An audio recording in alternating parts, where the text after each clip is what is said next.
Bam, bam, ba-dam, ba-dam. Welcome in everybody to another Friday afternoon AMA. Is it week 12? It's week 12 already? What the heck is going on, man?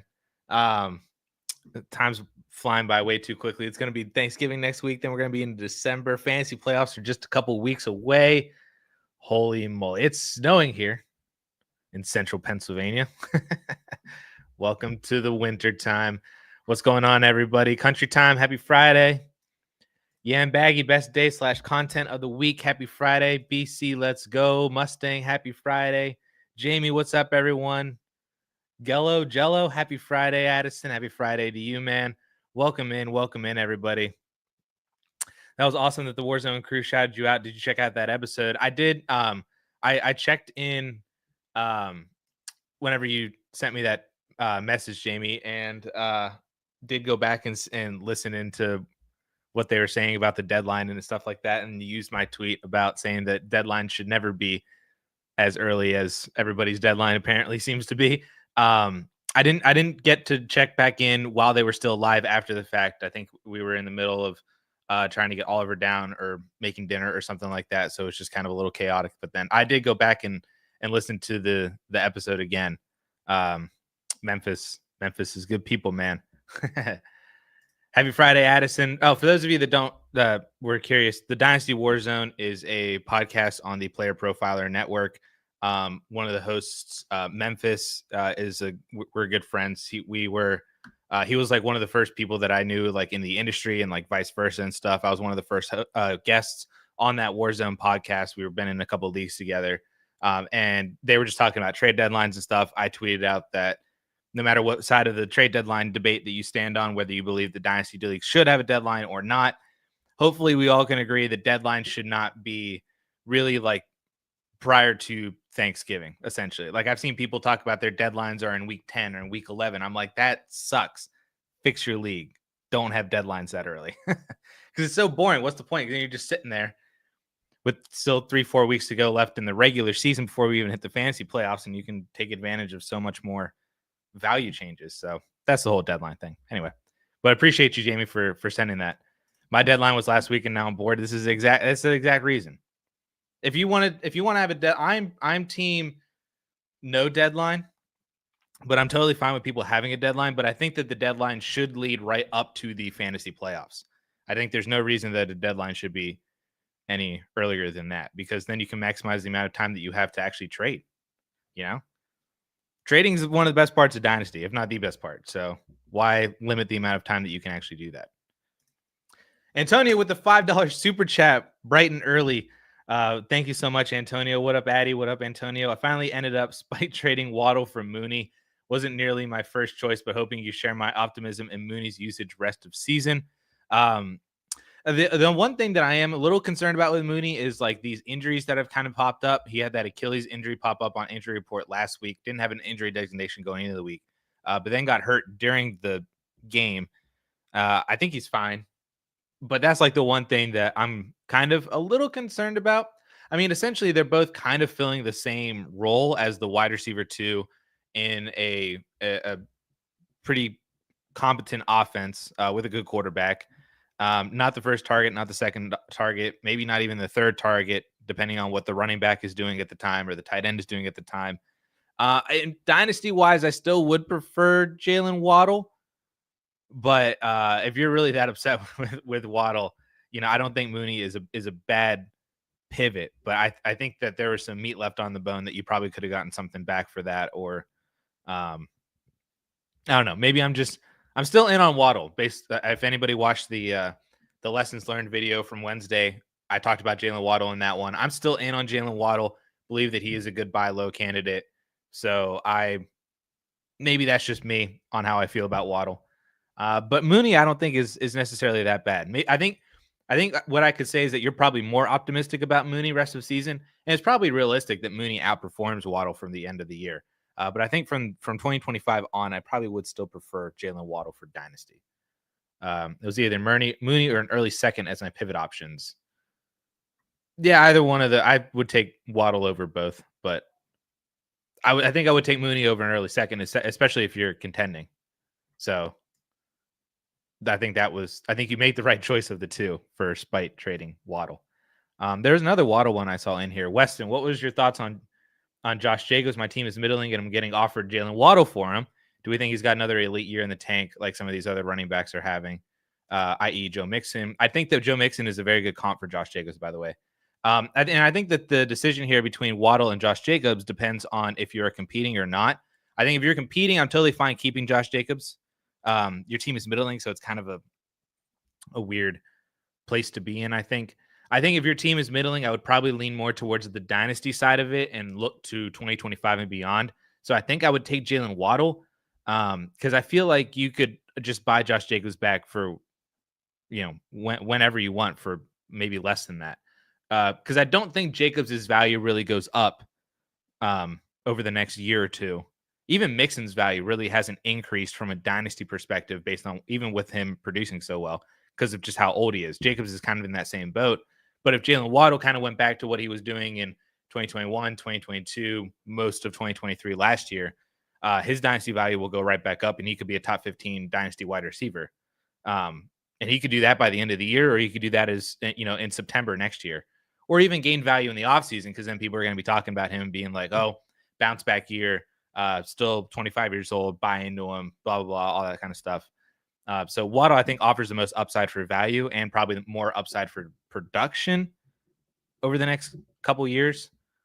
So I think if you're middling, I would probably just take Jalen Waddle and lean over more towards that. Country Time, I'm going to come right back to you at the very top, but here for the memes with the $10 super chat. What's up, my man? Happy Friday.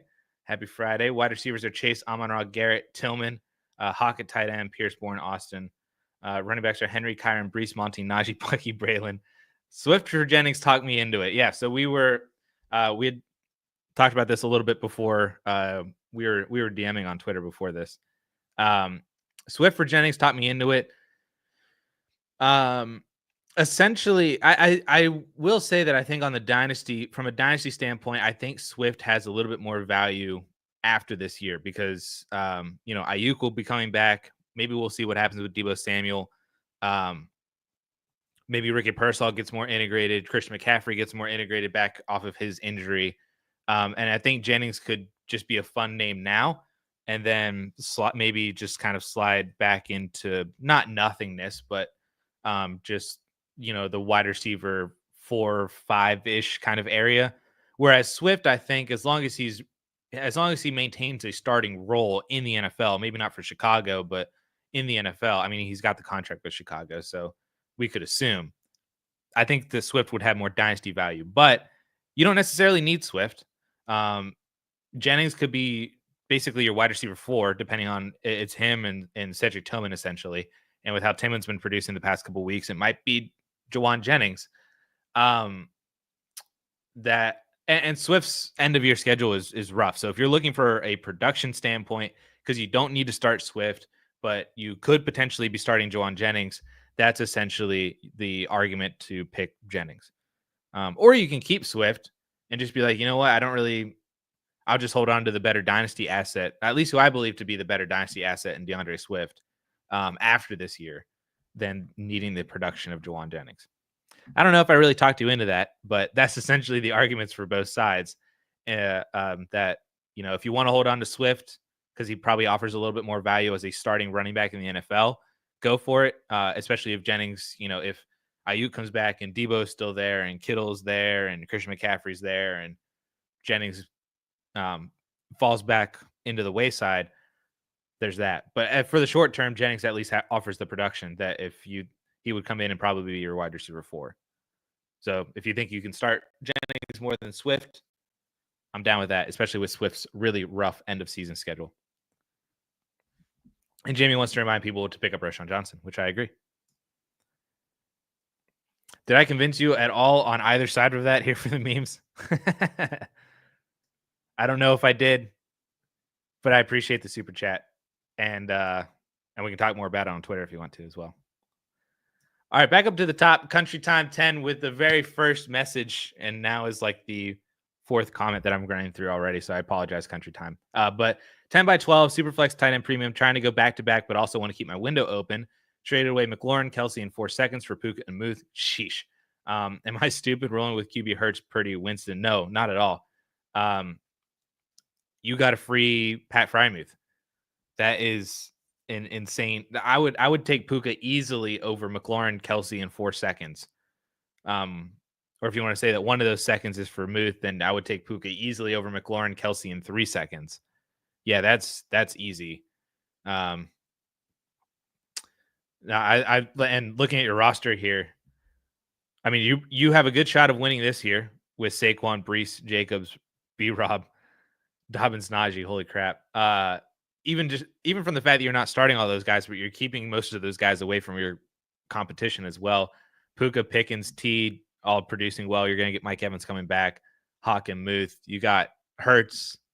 Purdy's a really good QB too. That's fantastic, man. Well done going for Puka in that deal. Here for the memes of the $2 super chat again. Last thing, are we worried about Brock's injury? Brock Bowers' injury? Dude, I miss so many. I don't think not necessarily. Is that what we're talking about, or we're talking about Brock Purdy?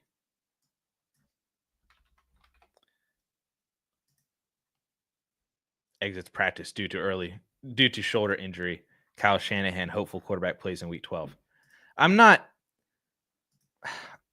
If he's going to play this week, then I'm not going to be concerned about it.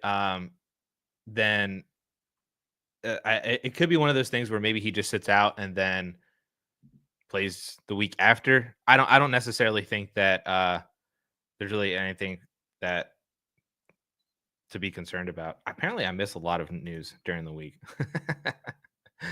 I get way too many notifications and they all just kind of blend in together. He didn't do as much yesterday, but did a little bit more today. He went out there, did a little bit, then went back in about halfway through and rested up. Hopefully his shoulder will be feeling great on Sunday. So if he plays this week, I'm not really worried about it. If you want to use that as a tiebreaker, then in terms of not to trade Swift for Jennings, then sure, that could be another thing as well. But I think if he's good to go for this week, I think that should be a non-issue moving forward, unless he gets sacked on that shoulder. But that's like a risk that any quarterback could have on any given week, is a 300-pound lineman just laying on their shoulder. So no, I'm not worried about it right now. At least not from the verbiage that's going on from Shanahan. Vince, happy Friday, everybody. Want to give some context and ask an opinion. I'm on a team loaded at wide receiver, thin at running back with Kincaid at tight end, 12 by 11. Walker, Jacobs, Eckler, Rice, Nico, Lamb, BTJ, Higgins, Reed, Metcalf, Waddle. Holy crap. Trade offer in my inbox. Give Reed, get DJ Moore and Mark Andrews, considered encountering to get Pacheco and Andrews instead. Is it a good move? Is it a hold? I'm not desperate to move Reed, but his opportunity share has me worried. So if I can get top 20 value for him, I'm considering to get better roster construction and adding a running back with some insulation. I agree with you that Jaden Reed is a good sell right now if you can get kind of top 18, top 20 wide receiver value. Not in terms of like you immediately need to sell Jaden Reed, but like I'm not opposed to selling Jaden Reed just because the production hasn't necessarily been there. It's kind of a byproduct of just the offense in general. There are so many players there. And Jaden Reed, I do think, is the most talented guy, but not, I don't think, by a whole lot. And so because of that, I think that it's hard to rely on him on a weekly basis. And thus, we saw the production very early on in the year. Then the production necessarily hasn't been there to end this year. It's kind of like a Jalen Waddle thing, where it's just sometimes he's part of the offense and sometimes he's not part of the offense. The one thing that I think I would disagree with you on is that DJ Moore and Andrews or Pacheco and Andrews are top 20 values for Jaden Reed. I think I would still take Jaden Reed over both of these deals because I just don't think that is like a haul that maybe you think it is. So I think I disagree with you on that I don't believe that either one of these is really selling high on Jaden Reed, and I would take Reed over both these guys. I'm not super high on Pacheco, especially for the rest of the year. Andrews is good. He's solid, but likely came back and outproduced him again. So that kind of put a damper on things. DJ Moore just kind of is not good right now. Maybe they looked solid. Him and Roma Dunze looked okay in their first week with the new play caller. So there's that. But I don't know. I feel like right now, I think that, if Jaden Reed has another really good game, that I think you can get more for him. And I think I disagree that these are really kind of sell highs for him at this point. Robert made 2 trades prior to my deadline. 12 teams, Superflex 1.5, tight end premium start 10. Sent Jennings for a mid second, like that. Sent Tua, James Cook, Sutton, Kirk for Dak, DJ Moore in a late first and an early second. I'm out for the playoffs. Nice. Okay. Another DJ Moore trade, but DJ Moore's fine. You got the late second. That's good. I would take Dak over Tua. The first for James Cook, I think, is all right. DJ Moore for Sutton, and then Kirk for an early second. That feels pretty solid on both sides, I think. Like, if you were the other team and you were trying to compete and you had Dak, trading Dak for Tua works. Trading a first for James Cook works. Sutton's probably going to outproduce DJ Moore. And then Christian Kirk is just kind of thrown in there. But, from your side of it, as a non-contender, I like both of these deals for what these are perfect deals, I think, for you, and probably also perfect deals for the other team as well. So I think that this is exactly what Dynasty is all about, and these are the type of trades that we should be doing. So well done on you, Robert, and well done on the other team as well for being on the opposite side, and well done on both of you for getting these deals done. Athlete critique: with Benson getting a little more run, should I consider Tracy over Connor in the flex? No. I would play James Conner over Tyron Tracy basically every week moving forward. James Conner's schedule is insane. And yes, Benson is getting a little bit more work, but that's really just one. We're looking at one game. I think you're overreacting to one game against the New York Jets that they utterly blew them out, in which Connor still has 17 touches for over 100 yards and a touchdown. Now, yes, a lot of that was on like a 50-yard pass, but 17 touches for over 113 yards and a touchdown. I will start that every single week over Tyrone Tracy, especially with Tyrone Tracy in an offense now led by Tommy DeVito. I don't know if that ball is getting past the chains a whole lot in that situation. Maybe DeVito can be fun. But I would start James Conner basically every single week moving forward. I'm not worried about Trey Benson stealing touches from James Conner. Peter, looking ahead to 2025, assuming at least above average landing spots, where would you expect Tet, Burden, Genty to fall into ranking, sitting 105 and hoping to casually tank up a few spots? Love it. So I think those are essentially the top 3 non-quarterbacks. Shedeur Sanders in Superflex is going to get thrown in there somewhere. Cam Ward probably might get thrown in there somewhere, but that's about it. Those are your top 5. But if you're looking at these 3 specifically, in terms of actual dynasty rankings, somebody asked me where I expect Genty to fall in the running back rankings, or at least where he would fall for me. I said that I would probably place Genty right now around the James Cook, Jonathan Taylor range as a back end top 10 kind of guy. So I would take Bijan, Brees, Gibbs, Kyron, Achane, Saquon probably, and that's probably it. So there's 7. So then you get into Kenneth Walker, maybe. So that's 8. Yeah, when you get to the Kenneth Walker, James Cook, JT range, because that would be 8, 9, 10. So Genty's somewhere in there, I think. And then Tet would probably fall inside the top 15 potentially. Tet's really good. So like I would probably guess that he would fall in somewhere around like with Zay Flowers and JSN and Metcalf and Pickens. That's like 13 through 17 is where Tet would kind of land. I don't know if he would come in and immediately be any higher than that, like bump Drake London or bump Garrett Wilson, or bump any of the other rookies really from last year. Maybe he'd bump BTJ as like the wide receiver 12. That's probably ceiling. But I doubt that he would bump like Marv or anybody after that. Burden is a more interesting case because he's had a really rough year this year so far. That Missouri offense is just so not good. Um, so I bet you that Tet probably falls, or not Tet, Burden probably falls into being more of a top 25 to top 30 kind of a guy. I think that you could get into, would you rather have Chris Olave or Luther Burden, Jalen Waddle or Luther Burden, Tank Dell or Luther Burden, Brandon Ayuk or Luther Burden, Josh Downs or Luther Burden, DJ Moore or Luther Burden. That's essentially, I just read off a majority of the names from wide receiver 24 to wide receiver 32. So I think Burden falls somewhere in there from a wide receiver standpoint. Yeah.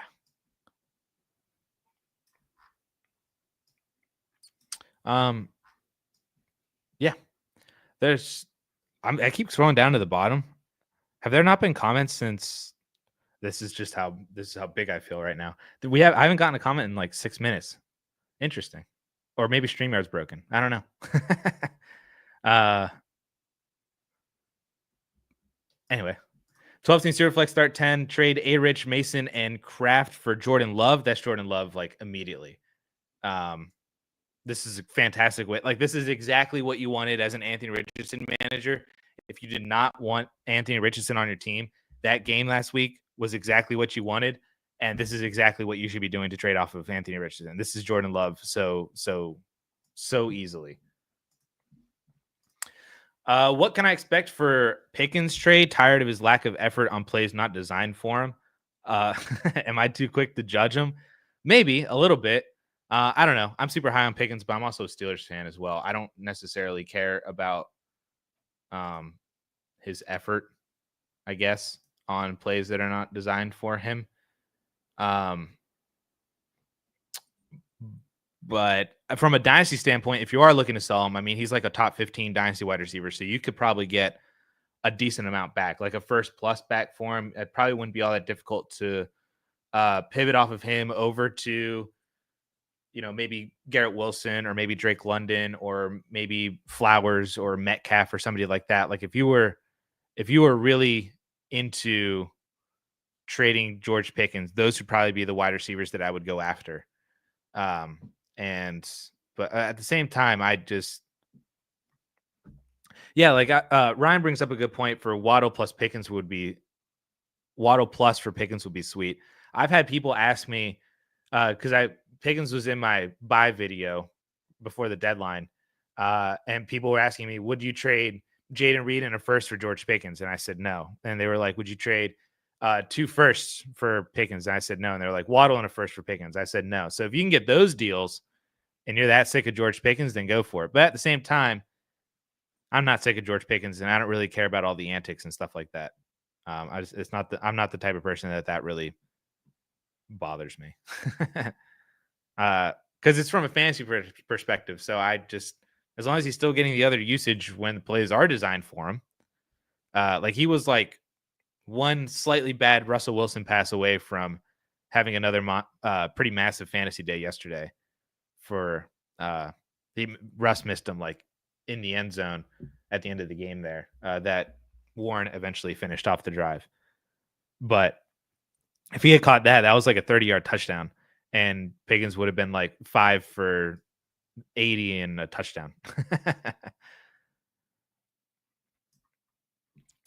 Weston, happy Friday. Weston, happy Friday to you, my man. Oh, this is the Josh Jacobs one. Yeah, I would probably lean Jalen Waddle on that one. Mike, 1 quarterback PPR contender. Should I trade Jonathan Brooks 5 seconds for Evans, Dobbins, and a 2027 first that you believe is a lottery pick? I don't know if I have the ability to necessarily say that the lottery pick will be in 2027. No, I would keep Jonathan Brooks and the picks. I think you can argue that Jonathan Brooks is the most valuable asset in this deal still. It'd probably be him or the 27 first. But I don't want to buy J.K. Dobbins right now. 5 seconds that's 5 second-round picks. And like I said, Jonathan Brooks, I think there's an argument that Jonathan Brooks is the best asset in this deal from a dynasty standpoint. So no, I would not do this. I would keep Jonathan Brooks. And the fact that it's a 1 quarterback league, I think also devalues the 27 first, especially if it ends up not being a lottery pick and it ends up being like 107 or 108 in a 1 quarterback league. That is kind of rough. Current roster: Burrow, Hall, Gibbs, Nico, Marv, Flowers. Wow.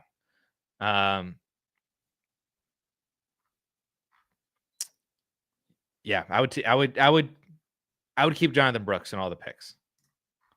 Keep him. BC 12-team Superflex half PBR trade estimate ETN, Waddle, and Pittman for Kenneth Walker and Keon Coleman.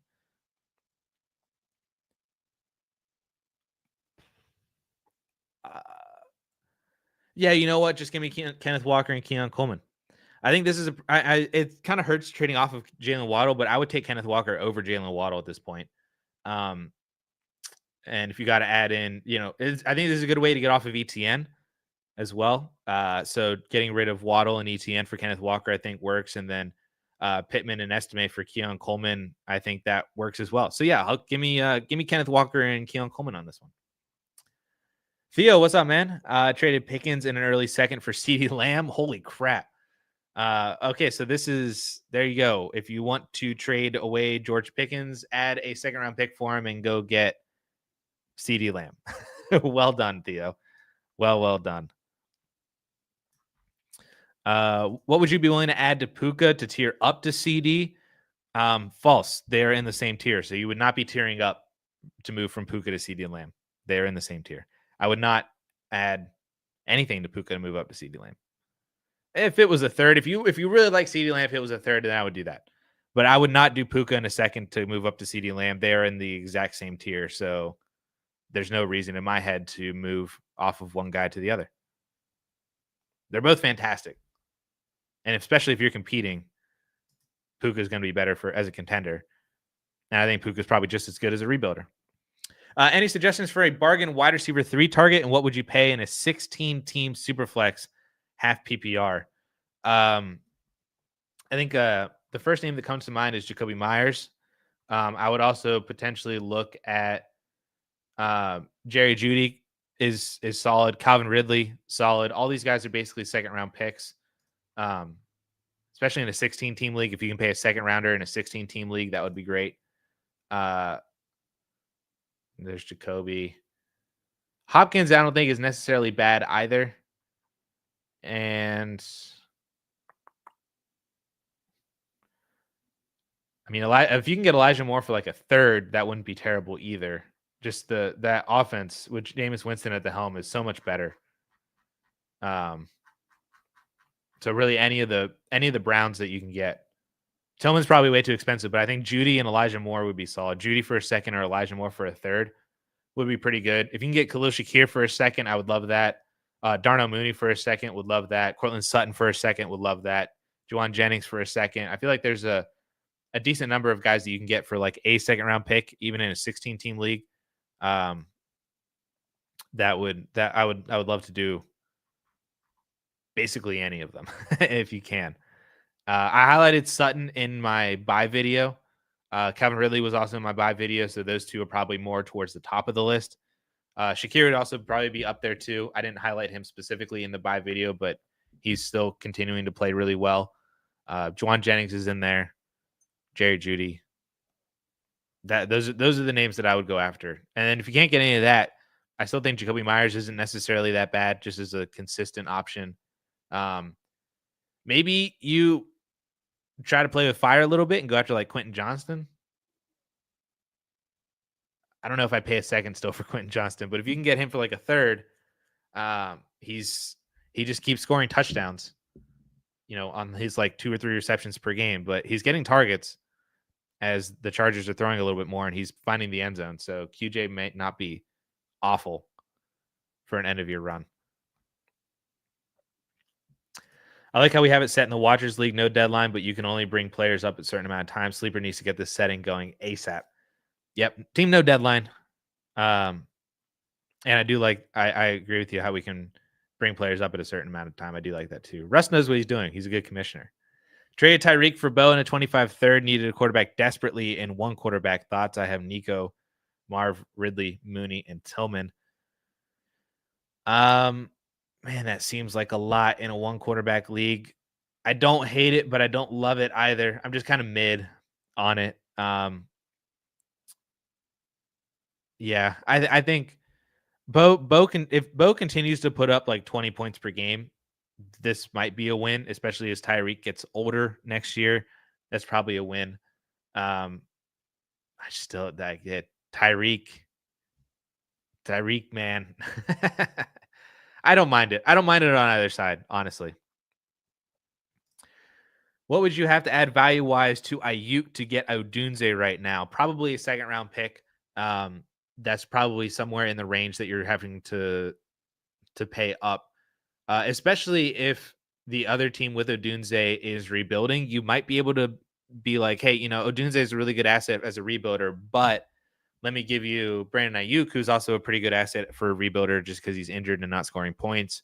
We already know the production that he's had historically over the past couple of years, and I'll give you an extra second round pick. So then that works. If it's anything more than that, I wouldn't pay that to move up to Brandon or to move up to Odunze with Ayuk. But I would go up to a mid second round pick. I don't know if I would do early, especially if you're rebuilding and it's your second round pick. I would probably not spend like the 202, 203 with Ayuk to go up to Odunze. But if it was a mid to late second, I think is a pretty solid value add to Ayuk to move up to Odunze on both sides of it. That would make sense. Philip, start one in a non-PPR between Disley, Pop Douglas, Troy Franklin, and Jalen Coker. Non-PPR. The answer, I think, is probably Disley. Let's see what Paulson has to say. In my head, I'm going with Disley. Disley is flex 85. Demario Douglas is flex 100. Troy Franklin is flex 143, and Jalen Coker is flex 112. So, yep, Paulson agrees that it would be Will Disley. He probably has the best opportunity to actually score a touchdown out of these four. Maybe Franklin. But I think that he's probably the best bet for maybe the most volume or the most consistent volume this week and a touchdown. So, further, I think, argues for Will Disley. Ridley, Odunze, Jalen McMillan. Pick one for this week. I'll go with Calvin Ridley. I think Kevin Ridley's in my DraftKings lineup right now, so which may or may not be a good thing, honestly. But I will go with Calvin Ridley this week. And if you want Paulson as a backup, Ridley's wide receiver 20, Odunze is wide receiver 38, and McMillan is McMillan is dead. He's wide receiver 76. So Ridley. Oscar lucked out. He traded a 27-second Dell Pittman and got Puka. How do we feel about it? We feel absolutely amazing about that deal. Holy crap, man. Apparently, Puka was already a really good buy when he was hurt, but apparently people just seem to not believe that Puka Nacua is like an actual thing, despite like 2 phenomenal weeks of production. So continue to go out and buy Puka. Do 2 for ones to move up to Puka. Add in another second round pick, just like what Oscar did here. This is phenomenal for Puka Nacua. Every single person who doesn't have Puka right now should go be trying to see what they can do to get him because he's really, really good. Where are we at? Philip again, 1 quarterback, 12 team, contending 9-2, low activity league, 25 first or Chuba. I'm taking the first. Try trading for a running back, but this is the best I can get. Picks are devalued in 1 quarterback. I'm still taking the first round pick over Chuba. Yeah, I would rather have that than maybe 1 more year of Chuba. And so give me the first round pick. Then rebuilding, trade Bowers and receive Nico. Brock Bowers is so good, but so is Nico, man.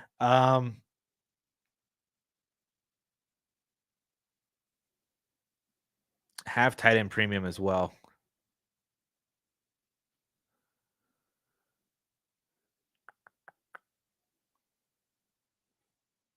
I would take Nico Collins, but that is a really holy crap. I remember doing this last week as well, but then Bowers went out and just did what he did. But Nico is still so good too. I'll take Nico Collins in this, and because then you still have Trey McBride. You have the tight end 2 in Dynasty, and you're trading away the tight end 1 for a top 5 Dynasty wide receiver, giving you 3. So yeah, you know what? Give me Nico Collins on this one. That one's tough, but I'll take Nico and start Trey McBride then. Speaking of McBride, traded McBride for Pitts and a first. Nice. Third place pretender. Been lucky all season. Third place pretender. I love that. Team is now CJ May, Gino, Henry, Mondre, Doodle. Dowdle. I had to think about who Doodle was for a second. Rico Doodle. I love that. That's like his new nickname now. Thank you, autocorrect. Puka, Marv, Ayuk, Ladd, Tillman. What do you think? I honestly, I love trading McBride for Pitts in a first. I love that you got the first with it, and you got another startable tight end. Ferguson is still in there too. He's, at least from a volume perspective, I don't think is going to be terrible for the rest of the year with Cooper Rush. Hopefully the injury kind of sorts itself out for him. You have the potential, I think, to still make a run. If you're in third place right now, you're probably pretty much in playoffs. Even if you end up falling a little bit, you might be the 5 or 6 seed. But if you're the third place team right now, you're probably making the playoffs. Hopefully Marv has a second half kind of ascension, post bye week ascension that I'm hoping that he does. Puka's producing well. Ladd's producing well right now. You still got Derrick Henry leading you. Ramondre could probably continue just to get volume. CJ, Drake May. I think that I like it, honestly. I like getting the extra first. This is one of those trades where if you feel like you're a pretender and you feel like you could simultaneously rebuild and also compete at the same time, I think this is a good example of one of those trades, because Pitts could still be pretty productive for you at the tight end position, but then you got an extra first next year in case you don't get the championship this year. So I like it. I like it a lot. Hopefully you make more of a run than what you think that you possibly will. But I like that you have the self-awareness that you could maybe be a pretender. Not saying that you are. I like the self-awareness. We usually don't find that a lot with people. How do we feel about Kittle rest of the season and the next 1 to 2 years? I like Kittle for the rest of the year. I am a little bit concerned just because Christian McCaffrey's back, and as he gets more, into it again, that the Niners turn towards him in the red zone, whereas they were turning towards George Kittle. But with Brandon Ayuk out still, even with Jennings picking up some of that slack, I think Kittle should be a fine top 5 tight end. Maybe he doesn't have the elite 20-point ceiling that he had for most of the year up until this point, but I still think that it's George Kittle at the end of the day. He'll have peak weeks. He'll have a couple dud games because he's not involved in it. Was a CMC game, or Debo had an 80-yard touchdown, or Juwan Jennings has 10 for 100 and a touchdown. That'll just happen. But I think that that's just the story of George Kittle. And I think that's probably the same story for the next year or two. Ayuk will come back at some point. We'll see if Debo Samuel's still on the team. Christian McCaffrey will still be on the team. I think Kittle just kind of is what he is at this point. And yeah, I don't really know if there's anything else to say on top of that. Philip, rebuilding, plan to compete in 2025. Another awesome team. Trade Hurts for Jefferson. JJ owner only interested in Hurts.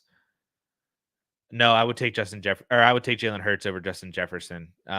Hurts is in the category of, there's only probably 4 or 5 or 6 quarterbacks that I would take over Justin Jefferson, but I would take, and Jalen Hurts is one of them. So I would take Hurts over Jefferson. Even with your excess amount of quarterbacks, I still want Jalen Hurts here. Connor, afternoon to you as well. Loaded team. Only long-term problem is Kelsey is my tight end. I can trade my first for T or just hold my pick and draft a tight end. Heard there's some studs, but I like T long-term. Yeah, if it's going to end up being 111, 112, hopefully it's the 112 for sure. Dave Canales says Jonathan Brooks is good to go for Sunday for his NFL debut. Let's go. But yeah, hopefully it's the 112, but a loaded, 109 to 112 first round pick. I would take T Higgins over that. I don't really know if there are some studs at the tight end position in this class. Tyler Warren to me is the tight end 1. He's the Penn State tight end, so maybe there's some bias in there, but he's been producing like it. But I just don't know if he's still worthy of being a first round pick still.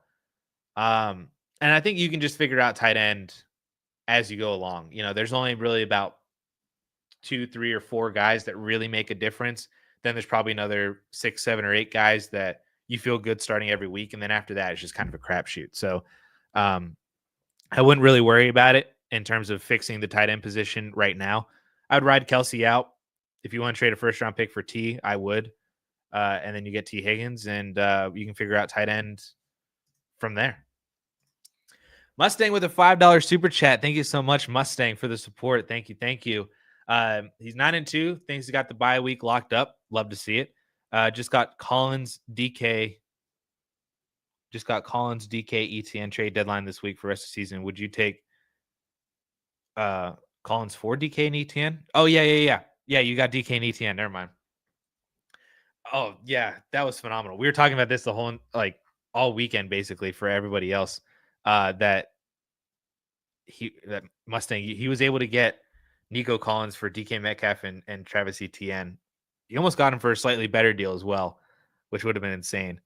But I love getting Nico for DK and Etienne. Another great trade to move off of Etienne. Anyway, trade deadline for this week. For the rest of the season, would you take Kittle or Andrews? Got Andrews. I don't think I would trade Andrews for Kittle. They both feel pretty similar. That I don't really see too much of a benefit of moving from one to the other unless there was something on top. And you're not going to trade Andrews for Kittle plus. But I wouldn't add to Mark Andrews for George Kittle. I just don't really see the point in that. I guess, because I think Andrews could have spike weeks whenever he scores, but I also think Kittle could have spike weeks when he scores, but Kittle could have bad weeks when he's not part of the offense, and Andrews can have bad weeks whenever he's not part of the offense.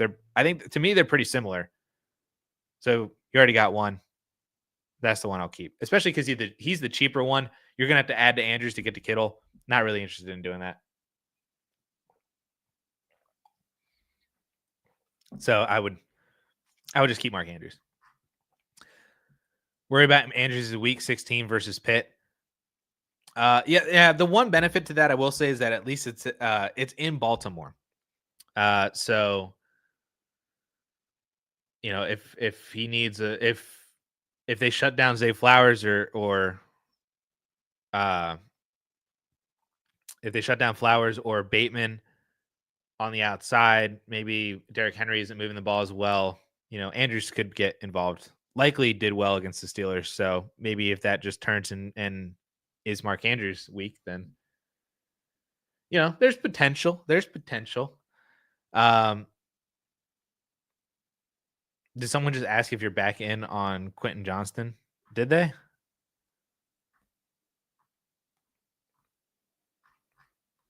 Because I did say that I would potentially buy QJ.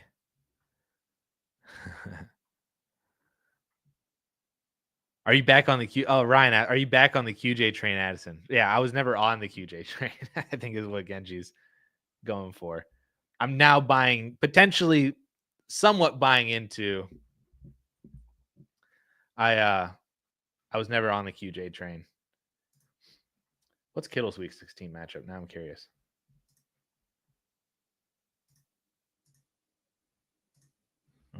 Wrong one. Hey, he gets Miami. Although Kittle gets Detroit in week 17, it's one of the worst matchups, at least for tight ends. So there's that too, Mustang. Kittle's week 17 matchup is rough. Mike with the $5 super chat. Appreciate you as well so much.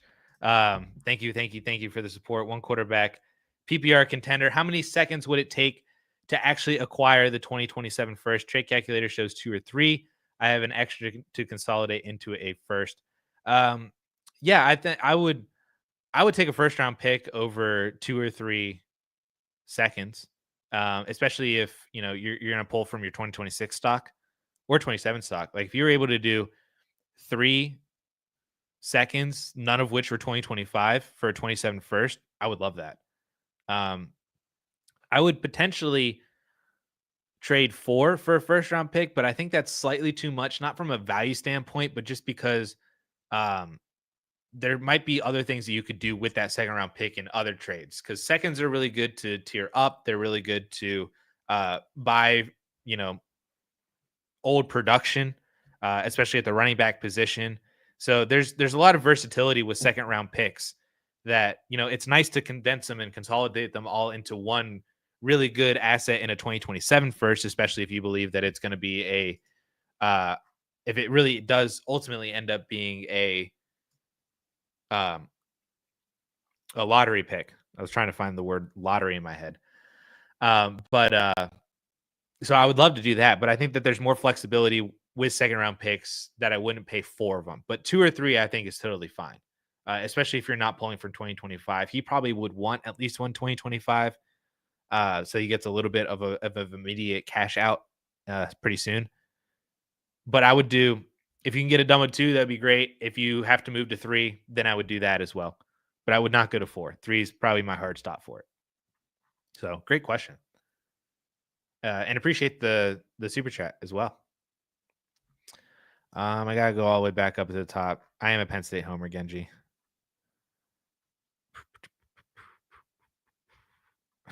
That is the Ryan chat. Are you back in on QJ? Jordan, 14 team start 10. My quarterbacks are Purdy, Lawrence. Best running backs are Allen and Roshan. Addison, BTJ at wide receiver. 4 first in 2025. 2 of them are projected top 5. What should I do with my draft capital? You should hold on to it with all of your might. There's nothing to do with it right now unless you can really get some deals on injured guys. Like if you're able to trade one of those first round picks for Rashee Rice, then I would do that. I probably would hold on to the 2 top 5 if they're projected to be top 5, because if you can come away with 2 of, you know, Sanders or Ward or Tet or Genty, I mean, that'd be phenomenal if you can come out with 2 of those next year, and then you still have 2 other first round picks behind them. But like I said, like if you can trade one of them for Rashee Rice, or trade if you have a couple seconds, maybe if you can do that for like Jalen Waddle or Brandon Ayuk. It might be hard to do that because any teams that have them are probably either contenders that don't want to trade them for picks. They want to trade them for production, or they're on rebuilding teams that probably would not trade them to you for draft picks because there's no point. But I think you're in a really fantastic position that you just need to exercise some patience and take some first round picks take them into the offseason, see where they ultimately end up, see how the draft process goes for a lot of these guys. And these picks could be worth even more than what they are worth right now. So I would just hold on to them. Like there's no reason to move off of them whatsoever. Just hold and see what happens, you know? And then, like I said, if you get 2 or even 3 of like the top 5 guys in next year's class, that's phenomenal. That's how you move through your rebuild, is by drafting and hitting on those guys too. Ryan with the start sit question. We got to start 2 in a 5-point per passing touchdown lead between Love, Kyler, Tua, and Bo Nix. I'm going to lean on Paulson on this one. Let's see what we got. Bo Nix is QB 6, Kyler's QB 5, Tua is QB 11, and Jordan Love is QB 12. So that's quite the disparity. So Kyler and Bo Nix. I also agree with Kyler. I like the Seahawks Cardinals matchup just in general. Bo Nix gets the Raiders. Love to see it. Jordan Love gets the Niners, and Tua gets the Patriots, which is pretty solid, but they might just run all over the place. Like Achane might just have a really good game, and Mostert could get involved, and Wright's been getting a little bit more involved too. So I'd go with Kyler and Bo, ride the 2 guys with good matchups. Bo especially, who's been producing really, really well. So Kyler and Bo. And Lockett or Myers, I would go with Jacoby Myers for that one. Lockett's been kind of phased out over the past couple of weeks. I don't know if I can necessarily trust him. I'd go with Jacoby Myers. Even against the Broncos defense, I'd go with Jacoby Myers. Does Paulson agree? Oh, wait. I was still in the standard league from the other question. Jacoby Myers is wide receiver 27, and Lockett is wide receiver 43. Paulson agrees. Yay.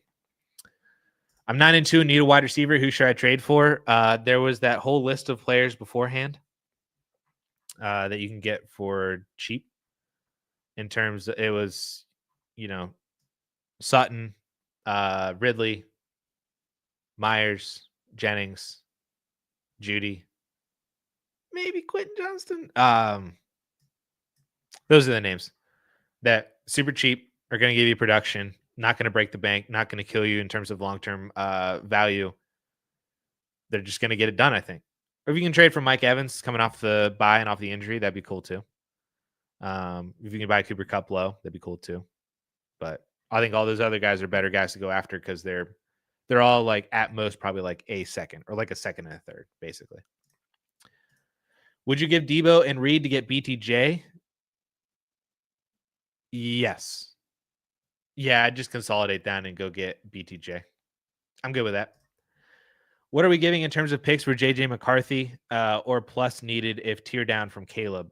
So I think JJ McCarthy is still worth a late 25 first round pick. If you were to tier down from Caleb, I would need McCarthy and at least another first on top of that. I was debating, do I need McCarthy and 2 firsts for Caleb? Probably not. But probably it's more like McCarthy a first and a second if you were to trade down from Caleb. Yeah. Because then that's essentially, if I'm saying that a first round pick for McCarthy is the value, then that's 2 firsts and a second for Caleb. That feels fine. Yeah. So 1 first for McCarthy first and second to trade down from Caleb. Josh Downs or Tyron Tracy in Dynasty? That's Josh Downs, man. Come on, Jamie. You already knew that. Wide receiver. Always go with the wide receiver. Especially over a day 3 guy who might not be the starter next year, as the Giants seem to completely want to overhaul their offense, which they should. So what would be a value equivalent running back to Reed with some insulation for next year, whatever insulation is in the running back market? Yeah, you're probably looking at, Kenneth Walker, James Cook, Jonathan Taylor. Those are probably the names that you're looking at for Jaden Reed. That in terms of that, I would trade for them with value insulation because they're young.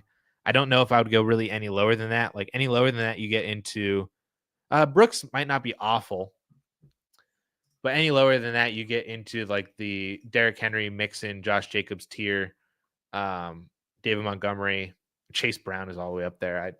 That's insane. RB15. I mean, I get it, but he might not even be the starter next year. Pacheco maybe, but I don't know how much insulation there really is in that either. If you were just looking on Keep Trade Cut, Jaden Reed is in the same tier as James Cook, which is slightly behind JT and Kenneth Walker. So those would be the 3 that I would go after with Jaden Reed. Even if you got to add a little extra something on top to get it done, I would go with those 3 rather than move to some old guy or some guy that's currently injured or some guy who is producing well now but might not be the starter next year. Josh, hey, Addison, would you do Evans for Richardson if you could? No, it's risky, but I'm competitive and lost Dak for the year. I mean, I think I would rather have Anthony Richardson than Mike Evans for Dynasty. So if you need the quarterback that badly and you don't need the wide receiver in Mike Evans, then I think I would go for that. I think I'm on board with it. 12-team zero flex, 6-point per passing touchdown, half PPR. Difference between Allen and Mahomes. Allen manager without quarterbacks, and he needs the win. It's probably like a first-round pick. Mahomes in a first for Josh Allen at this point, just because of how not productive Mahomes has been and how productive Allen continues to be. So it's a first-round pick. Also, I traded Gibbs in a 4th for Neighbors in a 3rd. Dynasty-wise, that's a great trade. Yeah, always taking the elite wide receiver of the elite running back, and you got the better pick on top of it too. So I love it. Give me Malik Neighbors on that one. Agree with Ryan though. It might be rough for the production for this year, but I think from a dynasty standpoint, I mean, I would make this trade as a contender 10 out of 10 times. Where's the group at with Javonte Williams? I'm a contender that's in need of an RB2, currently starting Gus. Could potentially get Williams for a mid to late second. I'd rather just have the second than Williams. I would rather add that second to somebody else and pay up at the running back position to go try to get like Monty or B Rob or, um, Joe Mixon or somebody else like that, rather than just pay the second for Javonte Williams. You're going to get so much more flexibility out of that second to be able to just do so many more things than what you could to try to do with Javonte Williams. And Williams isn't even a home run hit in terms of points either. I hit the space bar again. Like I don't know how you can go into any matchup starting Javonte Williams and feel confident that you're going to get a guy that can get you 12 to 16 touches, 10 to 14 fantasy points, because Peyton has shown that he's just totally fine moving off of Javonte Williams in games. And I would rather just have the second round pick and pay up in some other way. 12 team Superflex start 8 plus 5 IDP. Plan was to tank, but lucked into the playoff hunt. I mean, those are really fun situations. Even with Waddle on there too. Wow. Cash in capital or wait. So the fact that you have 7 second rounders over the next 2 years, I would not touch any of the firsts. Evan, you are almost exactly the team that I think I try to speak to the most when it comes to you are starting to compete, or maybe you're unexpectedly competing as you are here. And you get that kind of itch that you're like, oh, wait, I might actually be able to do this. I might actually be able to win the championship. And so you go and you start, kind of spending crazy. You trade 2 firsts for this player, another first for that player, a first and a second for that player. And you just go bam, bam, bam, bam, bam, completely different team. Don't win the championship at all. And depending on some of the players that you've bought, may or may not have a lot of dynasty value attached to that. And then you're kind of like, well, had I known I wasn't going to win the championship anyway, I would have just kept the firsts. So, so my advice for you would be using those second round picks. I would identify the teams that are out of the playoffs right now, and try to see which players that you could pull from their teams for 1 second or 2 seconds. Does any of them have Brian Robinson that you can get for a second? Does any of them have Calvin Ridley that you can get for a second? David Montgomery that you can get for a second and a third or 2 seconds? Cortland Sutton that you can get for a second. Any of those kind of guys that aren't going to break the bank in terms of giving up a lot of long-term value and your future, essentially, but also guys that are going to be more productive for you over the second half of the season. So like James Conner, I think, is a great example. Can you go and try to, maybe there's a team in your league that you can trade a second round pick for James Conner. He's got a fantastic end of season schedule. Go after James Conner. Go after Ridley. Like I said, he's got a great schedule. Sutton's got a pretty good schedule. Monty's got a really good schedule. So I would go after guys like that with your second round picks, because you have a multitude of them. And if you can trade 3 or 4 of them and get like really good fill-in starters that you can use for this year, and if they give you anything on top of that for next year, fantastic. Try to see if you can cash that all in, because if you win the championship and then you got 4 first-round picks next year, holy crap, dude, you're going to be sitting pretty. Especially if any of those players that you bought for those seconds end up giving you more value next year. So that's what I would do. I would pretend like you don't have any firsts, and I would just see what can you do with those second round picks to try to push in half of your, not even half, like a quarter, a third of your chips in to kind of see what happens and if you actually hit and make bank from that.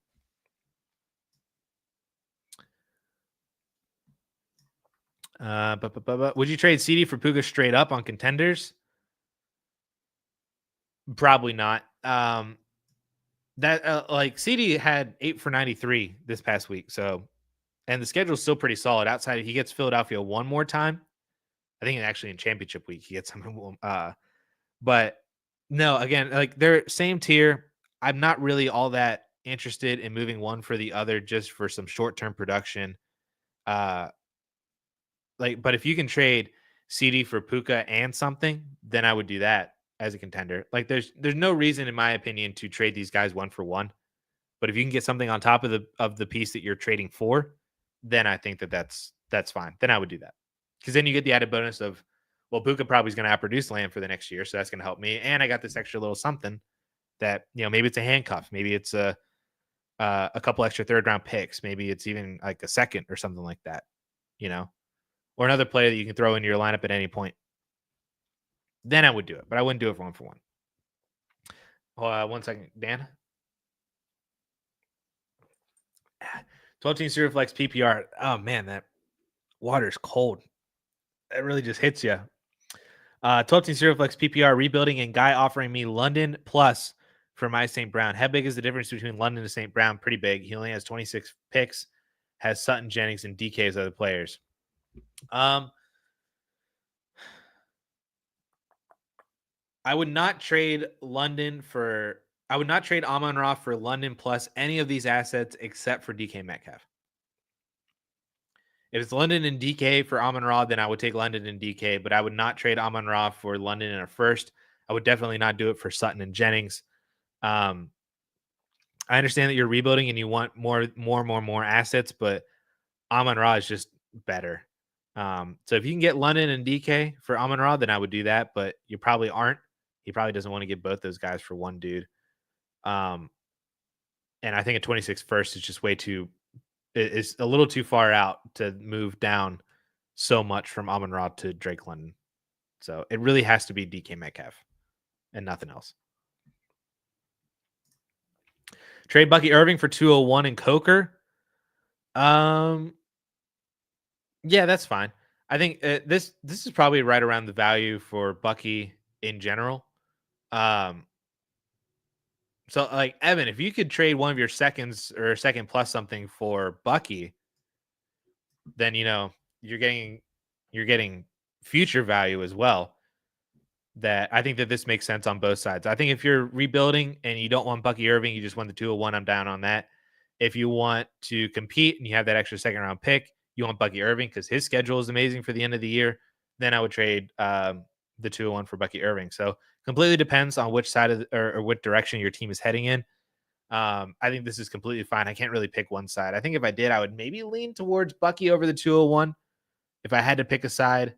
But I think that this is pretty spot on for both of their values. Don't care almost at all about Coker. Sorry, Genji.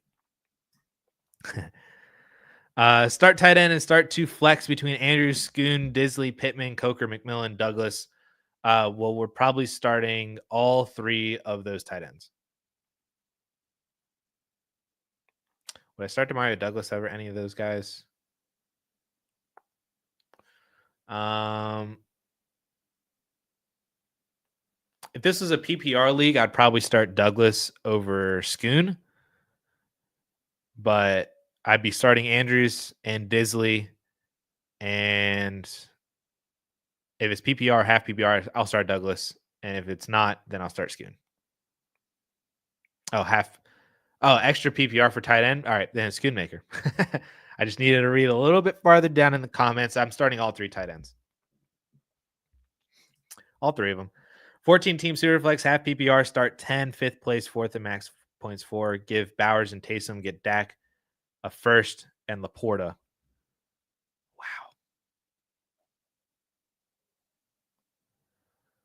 Wow.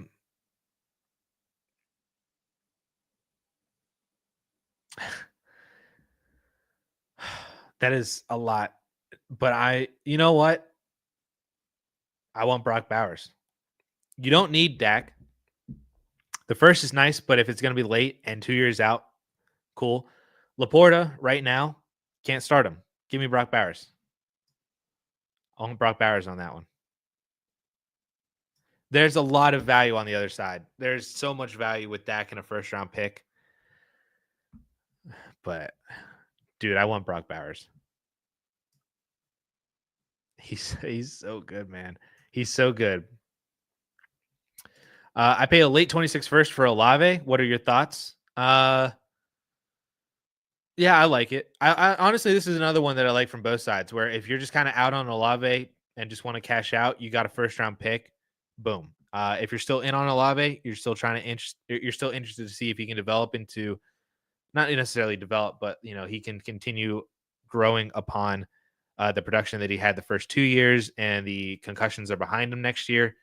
Then I think a first round pick is fine for a player like Chris Olave. So I uh, I think this is perfect on both sides. I think if like I did with the Bucky one where I would lean Bucky over the 201, I think I would lean the first over Chris Olave. I think I fall more on the I'm ready to be done with Chris Olave side. Not like done, but like I'm out on Chris Olave at the value of a first round pick essentially. So I will take the first. Traded Benson for an early second and a mid third. Another really good deal. I lean Benson on this one. There's so much more upside for Benson, I think, than an early second round pick. I think you're going to hope that with that second, that you get a player that could potentially be in Benson's situation next year. If they don't re-sign James Conner and Benson is the starter, that's way more valuable than a second and a third round pick. So I think I probably would have held on to Benson here. I think the value definitely works, but I think that there's still so much more upside with Benson that this trade could look kind of ridiculous a year from now. The fact that somebody else got Benson for a second. But if James Conner stays and Benson is just kind of still the handcuff for 1B, whatever, I would then that's totally fine. The second still works too, but so much more upside, I think, with Trey Benson. But again, not a bad deal. Purdy is out for Sunday. Did that just come down? Leaves practice early. Did not throw a pass during Wednesday's practice. On Thursday, left practice early. Did not. Oh. Oh boy.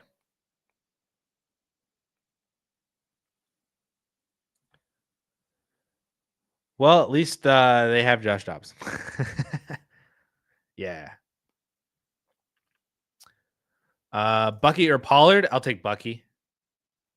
I'll take Bucky over Pollard in terms of like dynasty rest of the year and as a start this week as well. I'll take Bucky.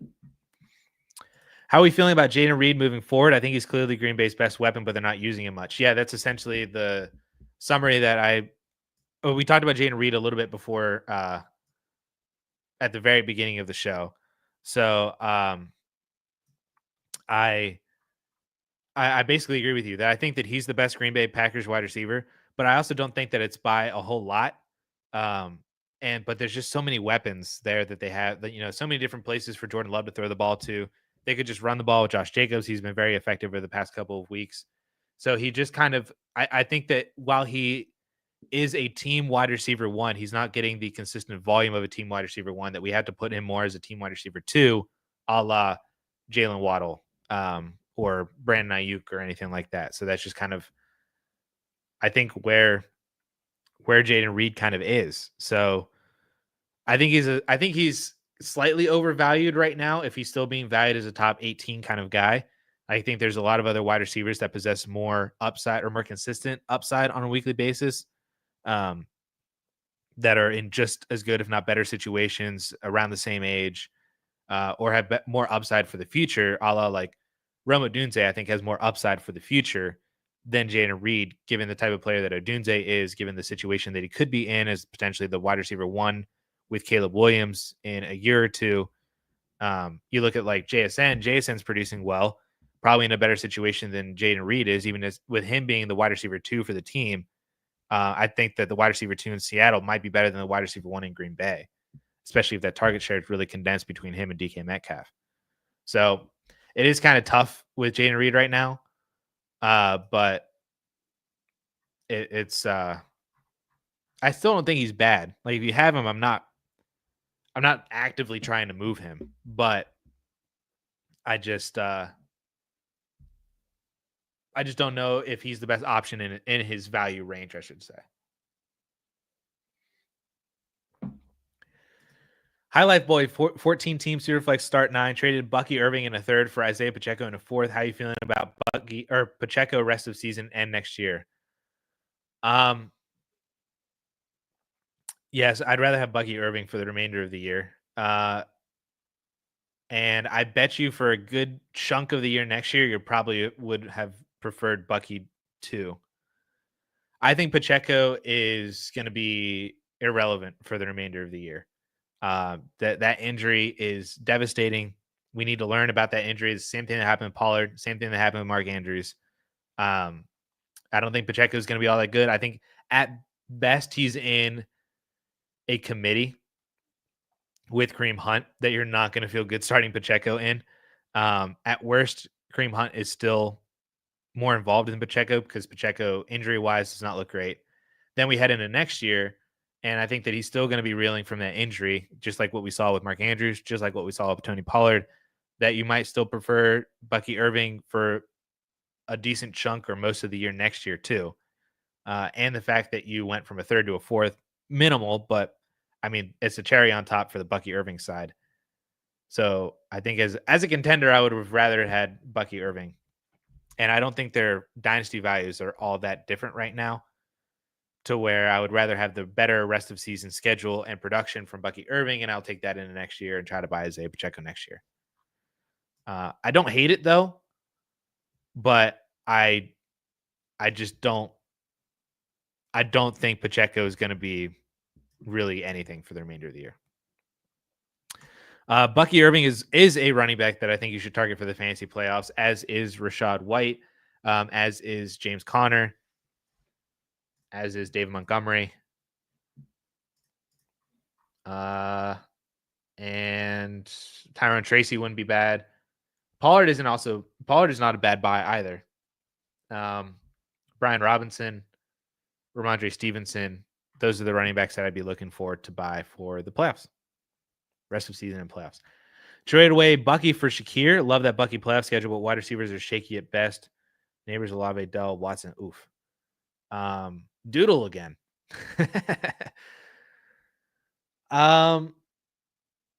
Yeah, from a redraft standpoint, with the wide receivers that you have, I don't even know if Olave returns this year. So I think I would take Shakir. You're going to be starting CMC and Achane every single week. You can throw Warren into your flex if you need to, but I think I would rather shore up my wide receiver 2 spot with Shakir than Bucky in my flex spot and figure out the flex spot later. So yeah, from a redraft standpoint, I think I'll take Shakir for that one. Traded T. Higgins for a top 3 pick. I want to go after the 101. Any suggestions on what to add? So if you already have a top 3 pick, is there a possibility that your pick turns into the 101 still? Because if there is still a possibility that the pick that you have could be 101, then I wouldn't make a move right now. I'd rather go into the offseason, see where the picks are. Then I would know exactly what I need to add, essentially. I would know that I need to go from the 102 to the 101 or the 103 to the 101. Then I would wait on that. I don't like playing the draft capital game right now or like in season because I think so much can happen and so much can change.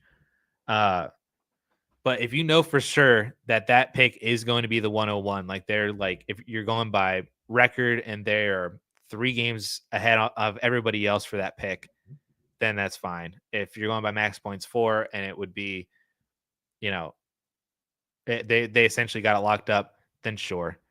I would probably add a late second, maybe, because I still think if you have a top 3 pick, I still think that that's going to be a really, really solid pick that I would not trade away really anything super significant to move up to the 1.01. But a late second, I think it's fine to try to make that deal. I love the fact that you traded T. Higgins for a top 3 pick. I think that was a good deal. I just don't know if I want to play the move up to the 101 game until the offseason, until I know where these picks are. Terry for Olave and Dynasty. Don't need Terry in the playoffs. Yeah, I'd go with I'd go with Olave still over Terry McLaurin. Still can't believe they released Daniel Jones. I I would struggle to. I mean, the only other alternative was they took on the same amount of contract still that they're eating right now by releasing him and have gotten maybe like a 7th round pick for him, essentially. But Jones wanted released. There's a possibility that he can go play somewhere else. I guess they couldn't have traded him because we're past the deadline. They don't run like Dynasty. So Jones can go try to improve his value somewhere else. It makes sense from a Daniel Jones standpoint, and I applaud the Giants for at least um, doing good on Jones by releasing him, because they're going to eat that money anyway. And it doesn't matter for the remainder of the year what money that they eat for 2024, because that's going to be irrelevant in March. But yeah, good for them to release Daniel Jones at least. So then he can go somewhere else and maybe try to see.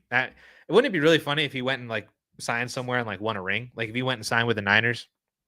Like I saw a bunch of people down here at the bottom saying, like if he signed with the Niners and like went and like won a ring, I think that'd be hilarious. 18-1 quarterback. Would you trade away Burrow, Kraft, and Pittman for McBride in a late first? I have Herbert and Caleb Williams as well. Yes. McBride and the late first are probably the two best assets in this deal, and they're both on the same side. So I would take McBride in the late first. I like that a lot. What receiver would you be looking to get with Jaden Reed and a late first-round pick? Would you rather try and tier up now or wait until rookie drafts when the pick might be worth more? I'm fine doing it now. Like if you're able to get Puka for this, or AJ Brown for this, or Marv for this. I think those are the three wide receivers that I think realistically you can get for Reed in a first right now. I mean, if you can get CeeDee Lamb for this, that would be fantastic. If you can get Neighbors or Amon-Ra or anybody like that, that's in the top 7 or 8, I would absolutely love that. I would hit smash on that immediately. I just think that Puka, AJ Brown, and Marv might be the 3 most accessible for you in this with these two. I probably wouldn't do it for anybody else lower than that. Like who even just Nico. Like if you can get Nico, that'd be great as well. But I wouldn't do this for London or Wilson or BTJ or Pickens or anybody like that. I would just take them. I would take that into the offseason then and then see what goes on. But if you can do it right now for Nico, Puka, Marv, AJ Brown, I would do it in a heartbeat, or anybody that's above them, heartbeat, done. Do it. What plus would it take on top of Waddle for you to trade away Jaden Reed? Just about anything. I think you can get a second. I think you can get Waddle in a second for Jaden Reed, but it would not take a whole lot. To me, they're not all that dissimilar. Reed just has a little bit more production right now, but Waddle has the body of work from a career standpoint. So it would not take a whole lot, but I think you can get a second on top of it. What's your opinion on McCarthy for next year, as well as Tillman, Coker, and McMillan? Well, Coker and McMillan, I think Coker especially, I don't really care about. McMillan has not been productive at all in about as perfect of a situation as you could possibly get. I did see somebody talk about it in Justin's video that released today. They mentioned that maybe McMillan could slide back into more of the wide receiver 2 role that fits for him, because he's not going to be good enough to go against like the number 1 corners. But if he faces the number 2 corner or more of a slot corner, that could be good for him. Maybe. And we'll see that whenever Evans comes back this week. But I'm kind of out on Jalen McMillan as well. I was already kind of out on Jalen McMillan. I didn't really like him all that much as a prospect. And so he's not producing now at all. So I don't really care. Tillman, I think, is an interesting case. It really just depends on what the Browns do at wide receiver and quarterback moving forward. I would love to think that he could be Nico Collins 2.0. He's been very productive. He's been struggling over the past couple of weeks, but I think that's more of a Jameis thing. And last night it was also like snowing against the Steelers defense, divisional game, rough. I like Tillman for next year. But I've seen some people get really crazy on Tillman's value, like trading a first for Tillman. I think that's kind of insane. I think his value still lives somewhere around in the second round pick area. And um, I'd probably be willing to pay that in more situations than not. And then McCarthy, it all hinges on if he's actually the starter, which um, I think it's looking like he will be the starter next year because Darnold is either going to price himself out of being re-signed by the Vikings or with the way that he's been playing the past couple weeks, he hasn't been playing all that well. So it might not, Minnesota might just be like, hey, we're going to go back to our first round pick in McCarthy, and that's going to be it. So I think McCarthy will be good in this offense. He just needs to play. That's about it.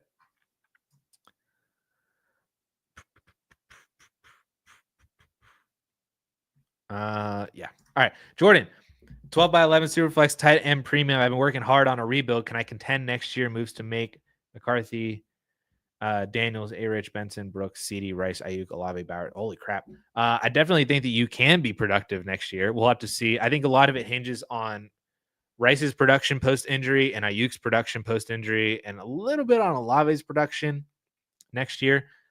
Could also hinge on whether or not Benson is the starter. Hinge on if Brooks is a starter or not. Depends on if McCarthy's a starter or not. There's a lot of, yes, you could definitely contend if a lot of things go your way. Or you could be one more year out if some of these things don't go your way. But, 2026 could be really good for Jonathan Brooks if they cut Chuba and Brooks is in his third year, 3 years removed from the ACL injury, fully integrated into that offense. That could be massive for him. Kind of like how ETN's third year was his best year. That could be it for Jonathan Brooks. Then you still have CeeDee Lamb, Rice in year 2 off the injury, Ayuk in year 2 off the injury, Bowers is killing it, Hawks in whatever you do with your first round picks, McCarthy one more year potentially to actually be the starter. I think I would not make moves thinking that you are a contender next year. I would let your team, I would still advise patience. Let your team go through the offseason. Let your team tell you what it is next year with production.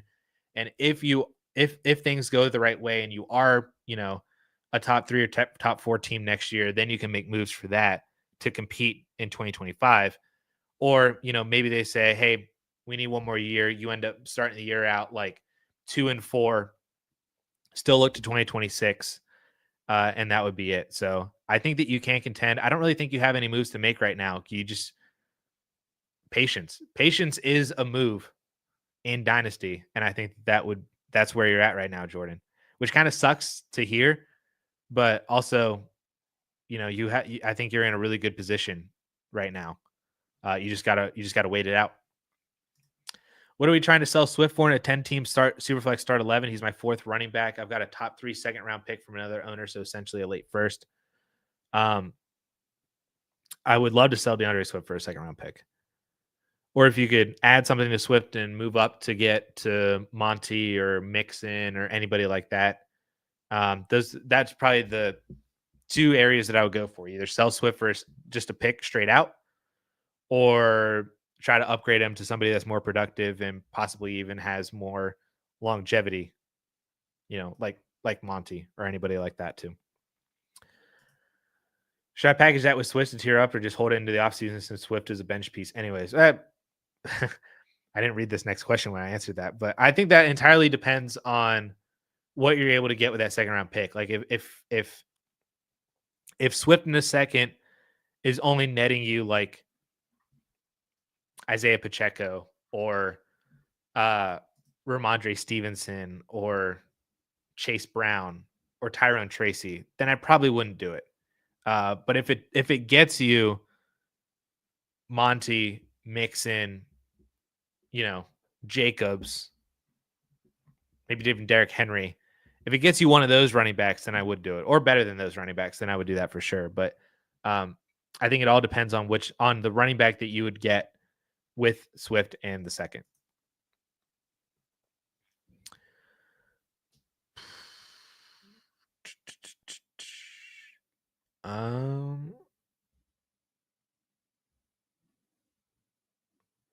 Toronto Dave, what's up, man? Christian's in the chat. Glad I was able to make it today. Always a good time. Appreciate both of you joining in. Thank you so much. Wide receiver room is London Puka. Do you think it's worth it to trade London for Rome or Lad plus a 25 first? Yeah. Yeah. I think that's a fantastic move to get either one of those two and a first round pick. I'd prefer Odunze of the two. I still lean on their prospect profiles as of right now for that, but I think Lad in a first would be fantastic. I'm taking the L hard on Lad McConkey, but I'm here for it.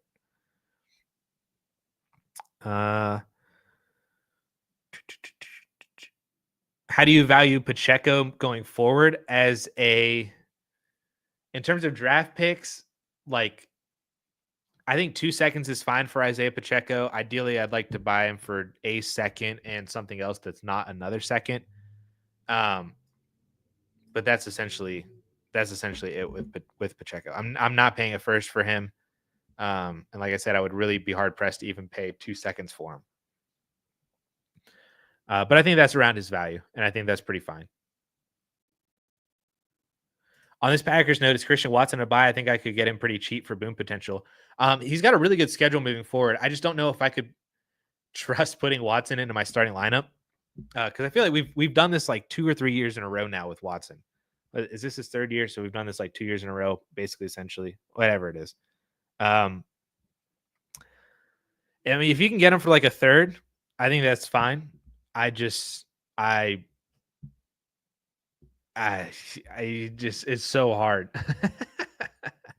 It's just so hard to trust him, I think, because he could, he has a game like he had last week, and then he goes out and then only has like one catch for 12 yards, and it was a Jaden Reed week. Or Romeo Dobbs had 8 for 80 and maybe even caught a touchdown. Josh Jacobs, gets more involved. Tucker Kraft, that's the issue with the Packers offense is there's so many weapons all within a relatively small degree of talent level between all of them that it's just hard to trust any of them, especially the one guy who's been the most untrustworthy out of all of them with his boom bust potential on a weekly basis. I have to sneeze again. I think this happened last week where the sneeze came into my brain and now it won't go away. It sucks. So like a third round pick for Watson, I think is fine, but I wouldn't pay anything more than that. Scootsy, my 14-team one quarterback league determines draft order based on potential points for teams that miss the playoffs. I'm sitting in the 101 spot by the slimmest of margins. Can I drop Aaron Rodgers? Wow.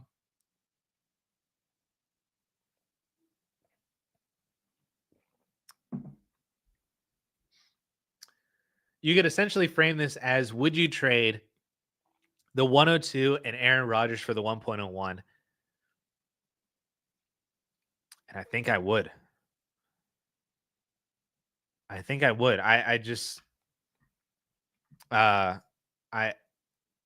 you can drop Connor. I did get it. I'm sorry. I'll get to you next. I didn't see it come through, but I see it now.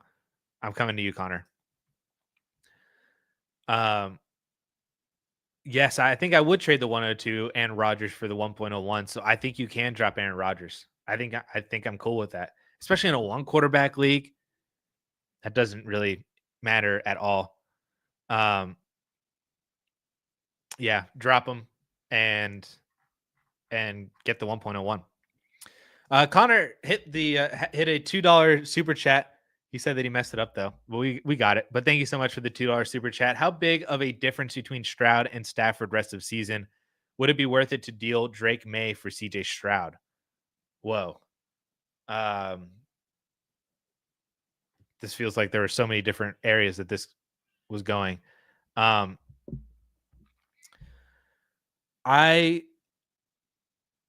I would like to think that Stroud will outproduce Stafford, but it probably won't be by all that much. Maybe 2 to 3 points per game now that Stroud has Nico back. And yes, Genji brought up too that Tank Dell kind of had the same kind of whole broken ankle, broken leg kind of injury too, and Tank Dell's kind of sucked this year, but is a good buy opportunity. So that's another reason why we should be taking this Isaiah Pacheco injury seriously. because Tank Dell's the same way. But I love buying Tank Dell. And I'm sure I'll be saying buy Isaiah Pacheco next year. So I love it. But I would like to think that Stroud will outproduce Stafford for the remainder of the year now that he has Nico back. I am curious on. They've got a good matchup this week, good matchup next week, then have bye. They do have kind of like a rough playoff schedule because they play Miami and Kansas City, but maybe that Miami game is more of an explosive game because it's at home. Then he plays Kansas City. Then he gets the Baltimore defense at home in championship week. So that's pretty good for CJ Stroud. Stafford doesn't really have any fantastic matchups for the remainder of the year. Just a few average ones and a couple tough ones. So, but would it be worth it to deal Drake May for CJ Stroud? I don't know.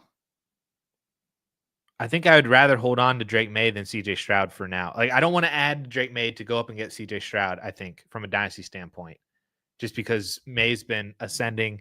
Stroud's been kind of falling a little bit. And you know, like they both have bye weeks in week 14, so you're not going to escape that. Like, you're not getting an extra game from CJ Stroud. They both have the same bye week. New England faces again, it's kind of very similar to Stafford, where he doesn't really face any fantastic matchups, just a few good ones and like one bad one against Arizona. So I think I would just hold on to Drake May. I don't think there's any reason to add something to Drake May to go up and get CJ Stroud, is what I should say. Unless it was like a third, then sure, but you're not getting that. I think realistically, whatever piece you're going to have to add to Drake May to move up to CJ Stroud is not going to be worth it, especially if you're doing it in the name of production. Would you trade Marv for Reed and Ladd? Dynasty contending 12-team PPR Superflex start 11.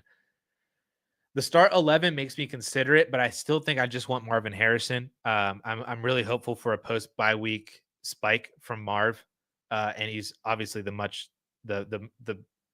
better prospect and player. I think hopefully he still is. The start 11 is the only thing that's really making me think about this one, because Reed and Ladd would both be every week starts in a start 11 league. But I still think I just want to hold on to Marv and just keep him there for this post bye week. He's got a fantastic schedule coming off the bye week. Hopefully they start clicking and it'll all be good. So I think I'd hold on to Marv still. 10-team Superflex non-tight end premium trade away 103 and pick 11 and craft and get Brock Bowers. Holy crap. I think the answer is still Bowers. It is Superflex, so you're going to get one of Shador, Genti, or Tet, though. And you're giving up 11, and you're getting I just think that's... I said this in a comment. Somebody asked me, would you trade all this stuff for Brock Bowers? And my answer was, that feels like a lot, but I think Bowers is worth it. And I think that's the same answer I'm going to give you here. This feels like a lot, but I think Bowers is worth it. Yeah, give me Brock Bowers. Nick's in a 12-team one quarterback league, 6 and 5 with a really strong squad aside from quarterback, starting Stafford with Dak on IR. Last ranked team has Lamar, Richardson, and Tua. What would you give for Lamar or Anthony Richardson? I'd deal Stafford for A-Rich, just 1-for-1 if you can get that deal done. Probably not possible, but I would do it. What would you give for Lamar? I would give a lot for Lamar. Like, if you could do Stafford in a first for Lamar Jackson, I would do that, given that this is a one quarterback team. They're ranked in last place. So your first round pick that is hopefully hopefully at least mid if you make the playoffs, with the potential to be late, especially if you have Lamar Jackson. I would trade that first round pick and Stafford for Lamar if that could get done.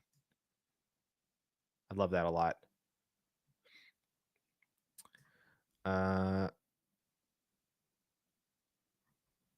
What else do we have in here?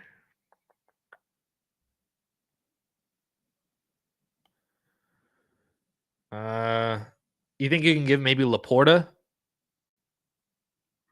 for Anthony Richardson? That could be interesting too.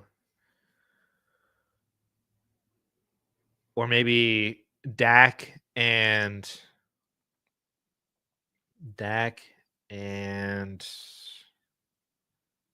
I don't think Dak and Laporta gets you Lamar. Hmm.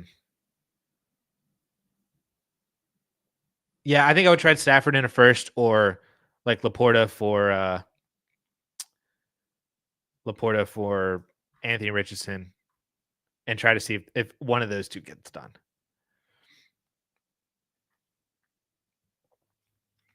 What wide receiver would you be trying to buy? Would you be trying to get with Tillman and a second and a third?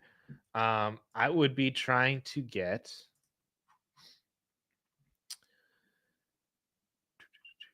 I would try to move up and see if I can get Tank Dell, Jalen Waddle, Brandon Ayuk, Chris Olave, T. Higgins, Jaden Reed, Devonta Smith, Roma Dunze, Lad McConkey. Those would be the wide receivers that I would go after. I don't know if it's really worth it to pay that for anybody that's kind of down in here in this, like, in this. I don't think it's worth it for like Jordan Addison. I don't know if that's really worth. I think the value is good for Jordan Addison. I just don't know if it's necessarily worth it. I feel the same way with like Keon Coleman or DJ Moore or Jameson Williams when we're looking at some of these names. Pittman, Mooney, Shakir. If you're looking for production and you can trade Tillman in a second for Cooper Kupp, then I'm on board with that. But I think a lot of the other names, when you get to like, I'm just looking on Keep Trade Cut. Basically, when you get to like Tank Dell and you go up, those are all the names that I'd kind of be going for with Tillman in a second. Thoughts or ideas to stop intentional tanking / stop setting lineups tank in my league? Yeah, Genji's got you with max points for. Or hot take, let him. I'm in on tanking. If they've paid and they want to do that and they want to run their team, then sure, by all means. I don't want a dead manager. So like I want them to still start a lineup with players that are active, are not on bye, are not injured. But you know, if I don't mind if a team intentionally sits Malik Neighbors and they start Jalen Coker instead, you know, to intentionally lose a week if you're not going by max points for.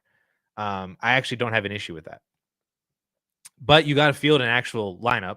Like I said, I don't want you starting bye week players. I don't want you starting injured players. So you've got to actually do that. So if that's the issue, then go for it. But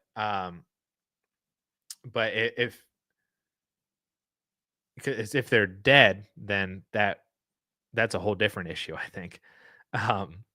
If they're just not setting their lineups and they're not looking to do anything. But yeah, the only other option would be then to just set it to max points for. Because then that means that max points for, if you're not aware, is basically the computer kind of like best ball looks at your whole entire roster and kind of best ball fills in what your best lineup would have been every single week, and then that's your max points for. It's just a adding column of max points, 4 points, and then the team with the least amount of those gets the 101. Second least gets 102, on and on and on. So that's max points for. So it's a good way to combat tanking, and rewards the teams that are actually really, really bad. But I'm also, not opposed to intentionally tanking as long as you're still fielding an actual starting lineup. So I think those are the two ways to kind of look at it. Does the Eagles defense scare you enough to start Caleb over Stafford this week? Yes. Yes, it does. From a where does Paulson have these guys from a ranking standpoint? He's got Stafford at QB 16 and he's got Caleb at QB 21. But yes, it does scare me enough. It's also, they're both at home, so that's good. I'm fine with starting Caleb over Stafford this week. The Eagles defense is terrifying, even with Puka and Cooper Kupp. Have Pickens. Any suggestions who I think I could move him for? I don't know this is the second person now who's asked about moving George Pickens, and I don't know why we want to move George Pickens, but to give you basically a similar answer to what I said at the beginning of the show to the other person that asked about Pickens was if you can move him to Wilson or London or BTJ or Rice or Metcalf or add to him and move up and get Puka or move up and get AJ Brown or Nico. Those would be the wide receivers that I would go for. I wouldn't really want to trade down unless you're getting like a big haul. Like I've seen people willing to trade Waddle in a first for George Pickens, or if it's like Ayuk in a first for Pickens, and I'm on board with both of those because I think you're getting a really big plus with a similarly talented wide receiver who's just not producing or not playing right now because they're hurt. But I also will. I ask it's the same question as Christian is. Why do we want to move off of Pickens? I like George Pickens a lot. Jamie, I seen you're ranked 388 overall in Scott Fishbowl. Congrats, playoff time. Thank you. I fell to 228, but I'm number one out of the 17 members of going for 2. Nice, congratulations. Hopefully, I'll see you in the finals, dude. That would be crazy if you and I were in the finals, and we and for the AMA that week. That would be insane. My team has dropped hard. I don't think I've put up more than like 170 points over the past 2 weeks. I had like a 4-week stretch there where I was dropping like 220, 230, 240 like every single week. I was like this close to being in the email for like when they put out the email and they're like, here's the top 10 scorers on the week. And it's always like guys that are over 260. And I'm just like, I had like 247. And if I made one different start sit decision, I could have been in the 260s. I had a string of weeks like that, but I've fallen pretty hard. BTJ with Mac Jones hurt a lot. I got hit with a couple bye weeks. Jaden Daniels has kind of been in a slump over the past couple weeks too. Kelsey and Saquon are propping me up though. They're doing work, but I've kind of slivered the past couple weeks. But I did get into the playoffs, and I'm congratulations to you as well getting in the playoffs and being number one out of all the going for 2 members. So I hope we make the playoffs. Christian's first time in SFB, and it's definitely been a fun experience. Where are you at, Christian? Do you know? Do you know where you rank?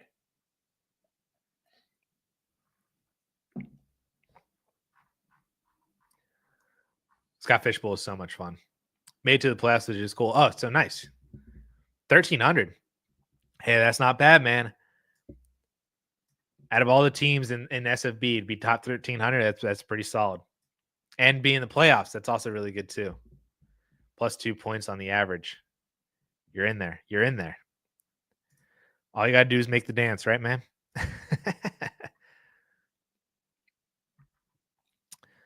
I got to go through these questions so much faster. I say that every single week, and we've gotten to that point now.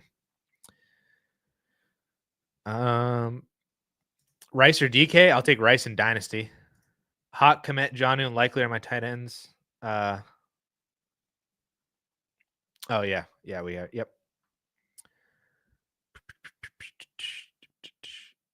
I'm first in points 4 after some duds last night. Probably going to miss playoffs, but don't really have any picks this year, and roster's a bit older. What do I do? Learn from your mistakes. That's essentially it. If you haven't passed your trade deadline right now and you think that you're going to miss the playoffs, you got to start shedding. It sucks that you're first in points 4. This is a fantastic example of why I believe that every single league's final playoff spot should be given to the person with the most points 4. Then you'd make the playoffs in that regard. I think that's one of the best rules and settings for leagues is the final playoff spot is to the person not with the 6th best record, but with the most points 4 out of the teams not already in the playoffs. But yeah, if your deadline hasn't passed already, start shedding age, man. Start shedding age for draft picks and learn from your mistakes by not trading all of your picks away. Got to keep some of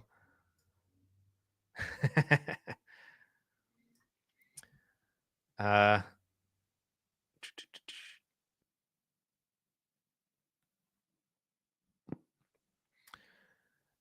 Just bought Russ, Najee, Devontae over the last 4 or 5 weeks before this collapse, so it feels terrible to sell. But yeah, you should definitely be selling all of those guys.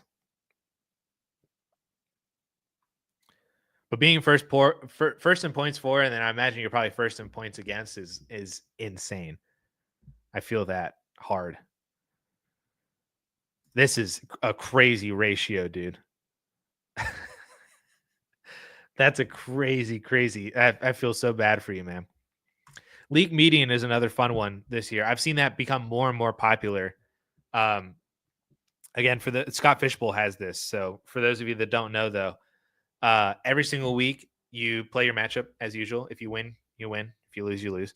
But then you also get a win or a loss based on if the total amount of points that you scored was above the median of your league, meaning that if you're in a 12-team league and you were first through sixth in points scored on the week, then you get another win. If you were 7th through 12th, you get a loss. So that kind of also helps combat the points for versus points against kind of thing. So I like that setting as well. Christian has a full IR and Moss is on the bench. Is he a drop at this point? Hard to see him gaining any value next year. In Dynasty, I don't know if he's like a full-on drop. I'm not opposed to dropping him, but I think that he has an opportunity to be a handcuff guy. But yeah, if there are better options on the waiver wire and you want to drop Zach Moss, throw somebody else on the IR, then pick up somebody else off the waivers, then I'm totally fine with that. Got Jacobs and Tillman for Swift early second and a third. Boom. Love that. I love every single part of that, dude. Swift in the early second for Jacobs, is fantastic. And then a third for Tillman, essentially. I love this so much. Love it. Who has 2 thumbs and spent the day at Jerry's World? This guy got 50-yard line pictures and medium room pictures. Got to see both Cowboys and cheerleaders' locker rooms. That's awesome, dude. 50-yard line pictures and medium room pictures. Dude, the Cowboy Stadium is insane. I've been in there once, and it's insane. Even their gift shop is wild. I also took a tour of the Houston Texans Stadium, too. That was pretty sick. Do we think DJ Moore rebounds rest of the year? I think that he has a possibility to. So I wouldn't say that it's like, no, I wouldn't be like, you think DJ Moore rebounds? I'd be like, nah. I think that he definitely does. I think the likelihood is semi-small if the Bears are just trying to, survive, essentially. And they're not really, maybe they're changing the play caller, but they're not really changing the offense. They're still using the same offensive system. They're just having a different play caller. Because I think DJ Moore is being misused. So I think that the likelihood is small that he has like a big rebound. But I think that he could have better production over the next 4 or 5 weeks than he did to start the year. So a slight rebound, maybe not really a rebound, but I think that DJ Moore could have a better end of year. Honestly, Rome has looked a lot better over the past couple of weeks. So maybe, if DJ Moore was going to have a rebound, it's kind of being taken by Odunze's kind of second half ascension. And like Kenji said, you're also betting on Caleb too. So looking to the offseason, do you think Pacheco still has a first-round value? I don't think he has a first-round value now, and I would not pay a first-round value in the offseason. So no, I don't think so. If you had Pacheco, I would love to sell him for a first-round pick. But if you don't have Pacheco, I would not pay a first-round pick for him now or in the offseason.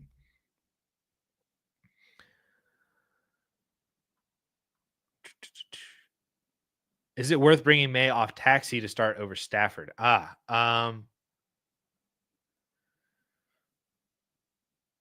Probably not. I'd probably just keep him on the taxi squad and then just continue to roll with Stafford. I mean, you look at if you look at just the past 5 weeks, Stafford is averaging 17 points per game and Drake May is averaging 16 points per game. If you look at the past 6 weeks, Stafford is averaging, again, 17 points per game, and Drake May is averaging 17 points per game. So they're basically identical, and that includes the 2 good games that Drake May has had so far. And that also includes a game where Matthew Stafford scored 5 points. So had he scored 15, 10 more points, he'd be up closer to averaging 20 points per game, and which is significantly more than Drake May has. So, and I think their schedules are pretty similar, so I don't think it's worth it to bring May off a taxi to start over Stafford. I'd just keep starting Stafford. Would you give Marvin a 26 first in the 101, 102? Holy crap. For CeeDee Lamb? No. No, I'm keeping Marvin the early 26 first. For sure.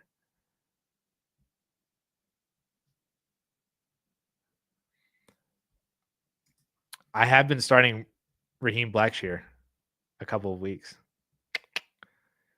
Scott Fishbowl, baby. I'm so mad. I also lost Rashid Shaheed as well. Shaheed was like my 7th or 8th round pick. He was my diamond. He was doing so well, then he got hurt because he had all the returns as well and was breaking out offensively. Maybe that's the beginning of the end for my roster, was losing Rashid Shaheed, which is wild to say. What would you want plus if trading Reed for Olave? I would love a 2nd round pick. If you can get a 2nd, that would be great. Again, I really don't think it would be all that much that would convince me to move Reed for Olave, especially as a rebuilder. But I would love a late 2nd round pick if you can get that. I'd probably do a 3rd, but a late 2nd would be awesome. Starting Herbert or Kyler this week, I'll start Kyler. I'm pretty sure that Paulson agrees with me on that one too. Yeah, Kyler's. Oh no, he does not. He has Herbert as QB4. Oh, I mean, I'm cool with both of them. Paulson would say start Justin Herbert. I'll agree with that. I'll start Justin Herbert. He's looked a lot better, has a better matchup too, and is at home, so more positives for Herbert. So yeah, I'll start Herbert. I agree with him. And if you have Ladd too, then go for the stack as well. More tiebreakers to start Herbert.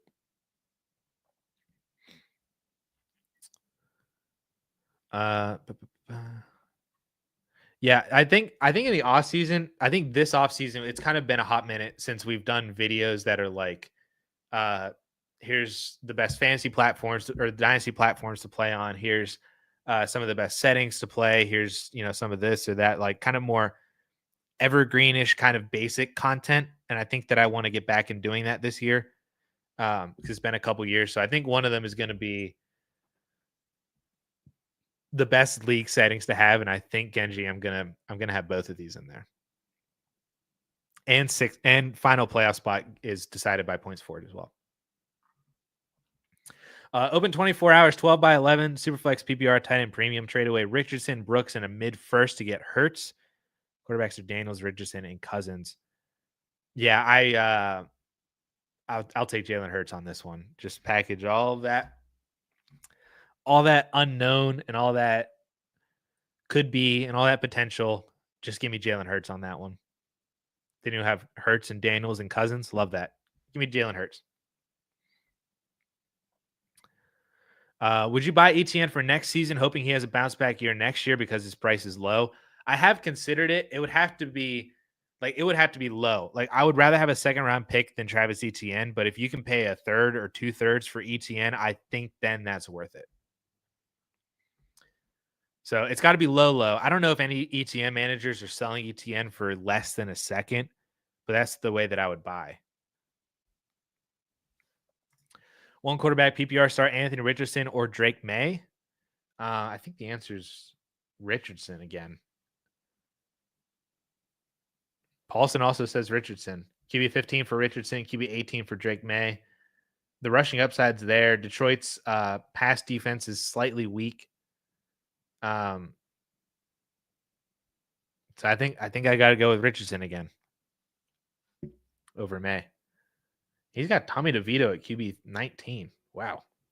Bucks defense though. The Bucks defense. Having to sit one each week between Kupp, Wilson, and London, do you think it just depends on matchups or one should be ranked lower in general? I think it is. I think it really does just depend on matchups. I think that Kupp is probably an every week starter. So I think your decision more than likely is between Wilson and London on a weekly basis. That probably is more matchup driven. Although who knows with this Jets team, man? Matchups could be irrelevant for Aaron Rodgers and Drake and Garrett Wilson. Who's he got this week? Yeah, he's got Cup at wide receiver 4 this week. So you're starting him. And then where are the rest of them? Oh, London's on a bye this week. That's right. And Wilson is too. Is he? Yeah, Wilson is on a bye because I have Breece Hall in like every single league. And he's on a bye. So I guess you're starting. Wait, is London? London's not in the rankings. He's not on the bye. Oh yeah, he is. Atlanta's on bye. Duh. All right. Yeah. So yeah, it's probably based on matchup moving forward. I think Cup is an every week starter. Obviously, he is this week. But yeah, moving forward, it's probably just matchup between Wilson and London. Contender refusing to go down with injuries. It's not about how many times you get knocked down. It's not about how many you get back up. And traded Waddle, Ayuk, and I've been seeing Rocky highlights come across my TikTok feed. That's why it came up. Traded Waddle, Ayuk, and Olave for Nico. That's all I needed to see. All I needed to see was that you bought Nico Collins and nothing else matters. So, Nico.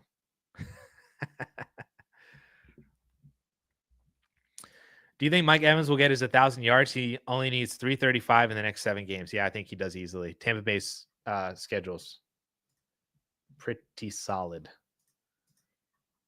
Yep. They got the Giants this week, the Panthers next week, the Raiders the week after, Chargers, Cowboys, Panthers, Saints in week 18. Yeah, I think so. I mean, that's basically he only needs that's less than 50 yards a game. He'll get that easily without Chris Godwin for sure. I definitely think Mike Evans is getting 1,000. My trade deadline in that league is week 14, so I'm going to ride out at least one more week. Then I have a fire sale. With that said, Hunter Henry pop or a real gross option of Will Disley at flex. I don't think Disley is a gross option. I think that he's the best option, and I'm going to go with him. So I'll take Disley. Who would you move a currently projected top 3 pick for if you're a contender? Any top 7 wide receiver. Nico, AJ Brown, Puka, Marv, Neighbors, Lamb. That's it.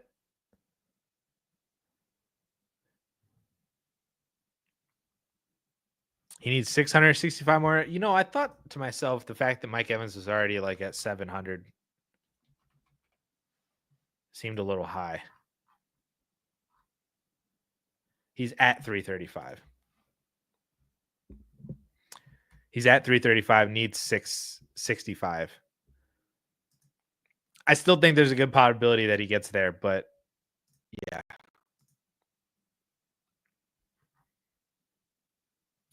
I think he can get there. Even at 665. I think he can still get there.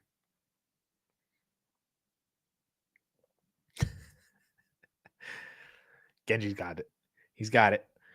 Herbert or Kyler rest of season, and who do you want in Dynasty more? I think the answer is Kyler to both, but it's very close.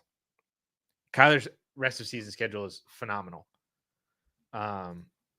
Herbert's isn't horrible. Yeah, Herbert. For Herbert's is actually better than Kyler's. I still want Kyler for Dynasty, but yeah, the answer is probably Herbert for rest of season then. Just strictly looking at schedules. Wow, he still gets Tampa Bay and Atlanta, New England in the championship. Oh, you love to see it. A lot of away games though. Pacheco's not playing. Oh, my DraftKings lineup thanks that. Kareem Hunt's at 5,700 on DraftKings, by the way, against the Panthers. So, yep. Kareem Hunt. Tracks. I'll take Herbert rest of season, Kyler and Dynasty. But it's very, very close between the two.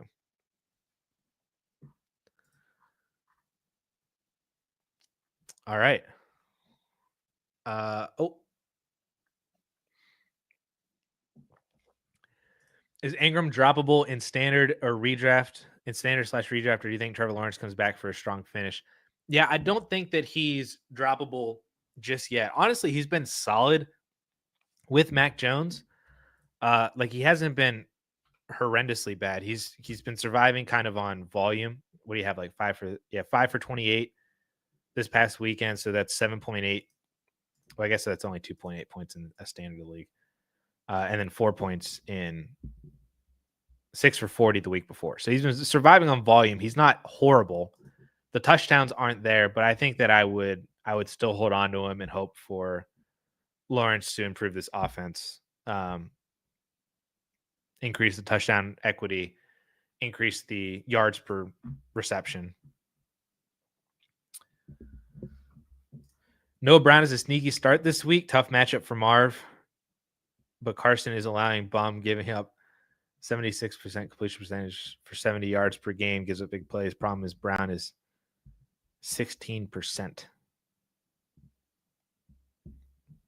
There you go. There's potential.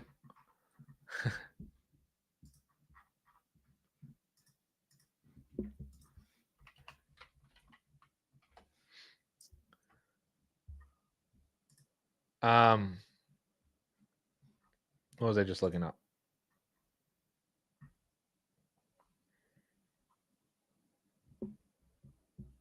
Yeah, maybe, Jamie. Just kind of.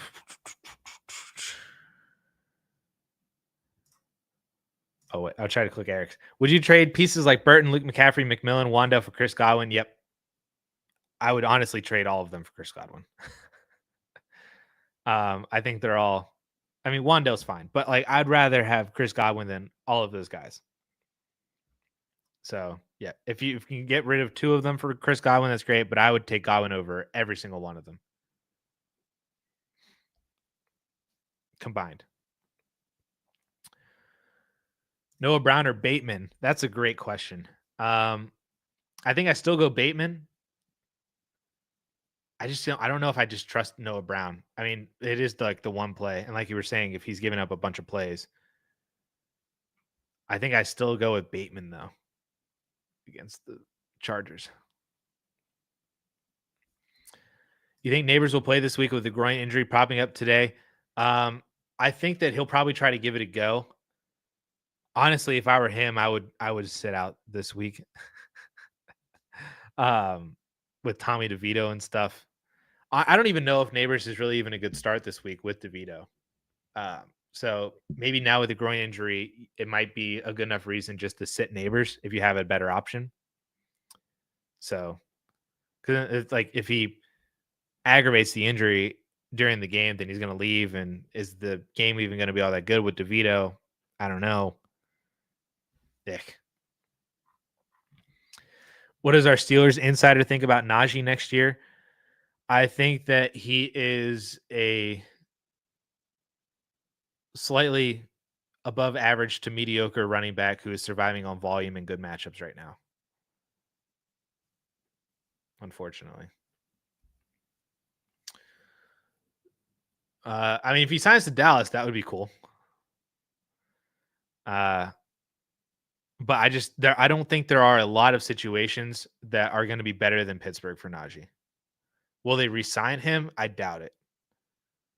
If they do, it's going to be a cheap 1-year deal. It'll be like what they did with Juju, essentially, where they sign him for like a prove it deal. Not necessarily like a prove it deal, but like it's going to be very team friendly for Pittsburgh. And especially with this running back class, they could probably just replace Najee with like 7 or 8 different running backs from this class and not be all that different. Plus, they still have Jalen Warren. So I just don't. Everybody keeps telling me that Najee's going to get a bag this offseason, and I just don't know if that's the case. So, I mean, he's a grinder. He's solid for the NFL. He's not like amazing. I remember there's one guy in the comments that was trying to tell me that the NFL values running back again because look at all these running backs getting contracts like Saquon Barkley. And I'm like, but you do realize that that's Saquon Barkley. Like Najee is not Saquon. So open 24 hours. I would start Ertz this week, and I would also start Hunt over Rachaad White.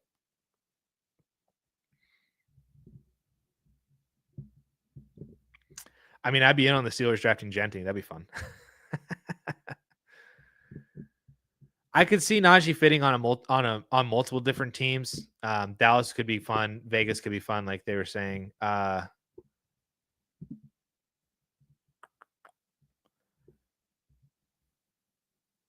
Yeah. Like a bag is certainly not a bag for running backs. Like 2 years, 10 mil. That's kind of like a bag for a running back, right? Not just. I don't even think you can get $10 million a year. I think you can get 2 years, 10 mil, and that'll be it. Denver, maybe. I just don't. Again, this goes back to where I don't really see very many teams out there right now that Najee could sign to that would be a better situation than Pittsburgh. So that's that from Najee's standpoint. And I don't think Pittsburgh resigns him unless they get a very good deal on him. So that's where we're at, I think, with Najee. He's solid. He gets the job done. He's just not doing much more than that, I don't think.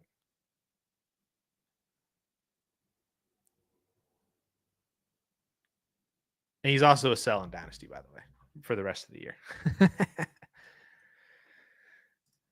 And last night showed reason number one why.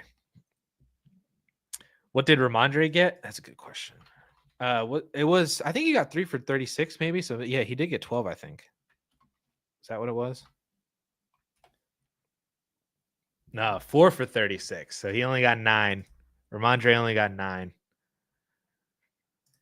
4 for 36.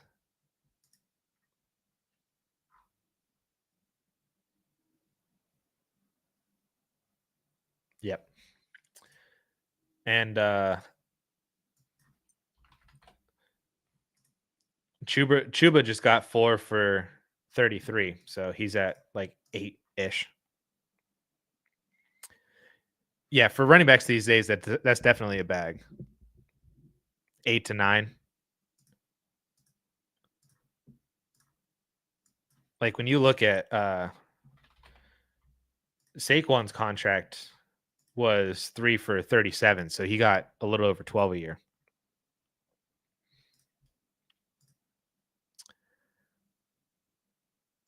A team will pay for Najee. I think if Najee's getting up to the 9-ish range, I think that prices him out of Pittsburgh. But I'd be curious to see where he ends up going. I think he's fine. And yeah, a lot of this is talking in the frame point of fantasy and dynasty. Like for NFL, yeah, I agree with like Genji. Like for the NFL, I definitely think that he could be a good addition for a multitude of teams. But I'm like my brain just is wired into thinking, what does that do for dynasty and for fantasy? So that's where a lot of these opinions are coming from that side.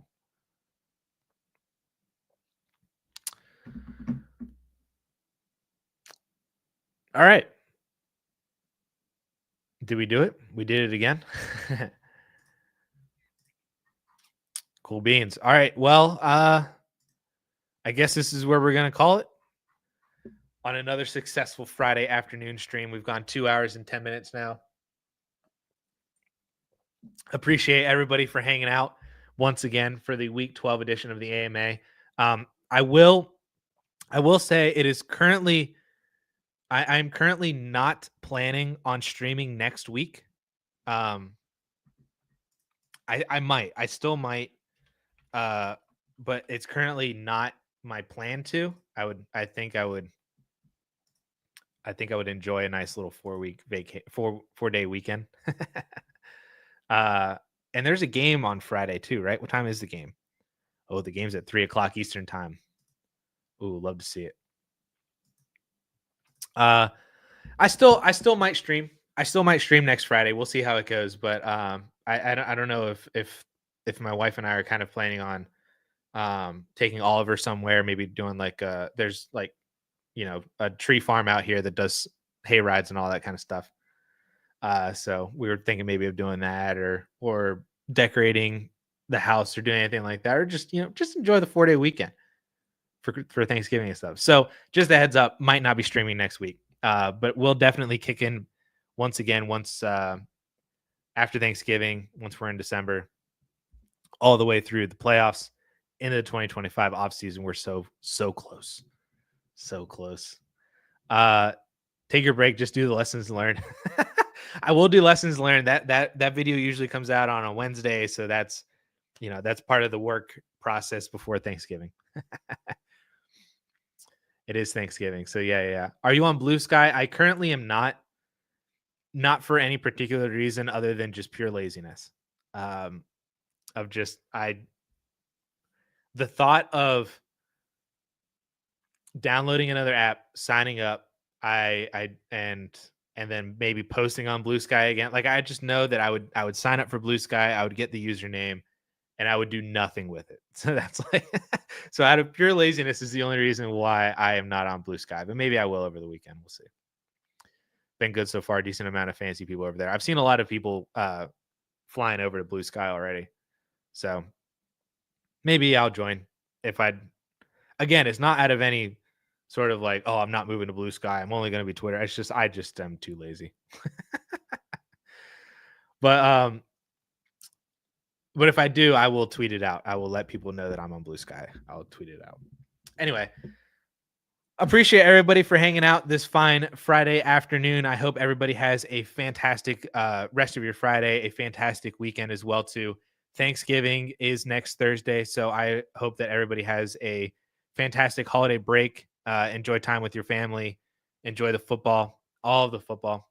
Yes, I am a Steelers fan, Jamie. No, we don't need to talk about last night's game. But yeah. So hopefully you guys all have a fantastic weekend this week. If I don't talk to you guys next weekend, I hope you guys have a fantastic holiday, fantastic weekend next week too. Enjoy it all. Enjoy all the football. Hopefully all of your matchups win or lose if you don't want to win your matchups and you are rebuilding. So there's that. So appreciate everybody. Have a fantastic rest of November if I don't talk to you guys again next week. And we will catch you guys in some other videos later on. Appreciate all of y'all. Peace.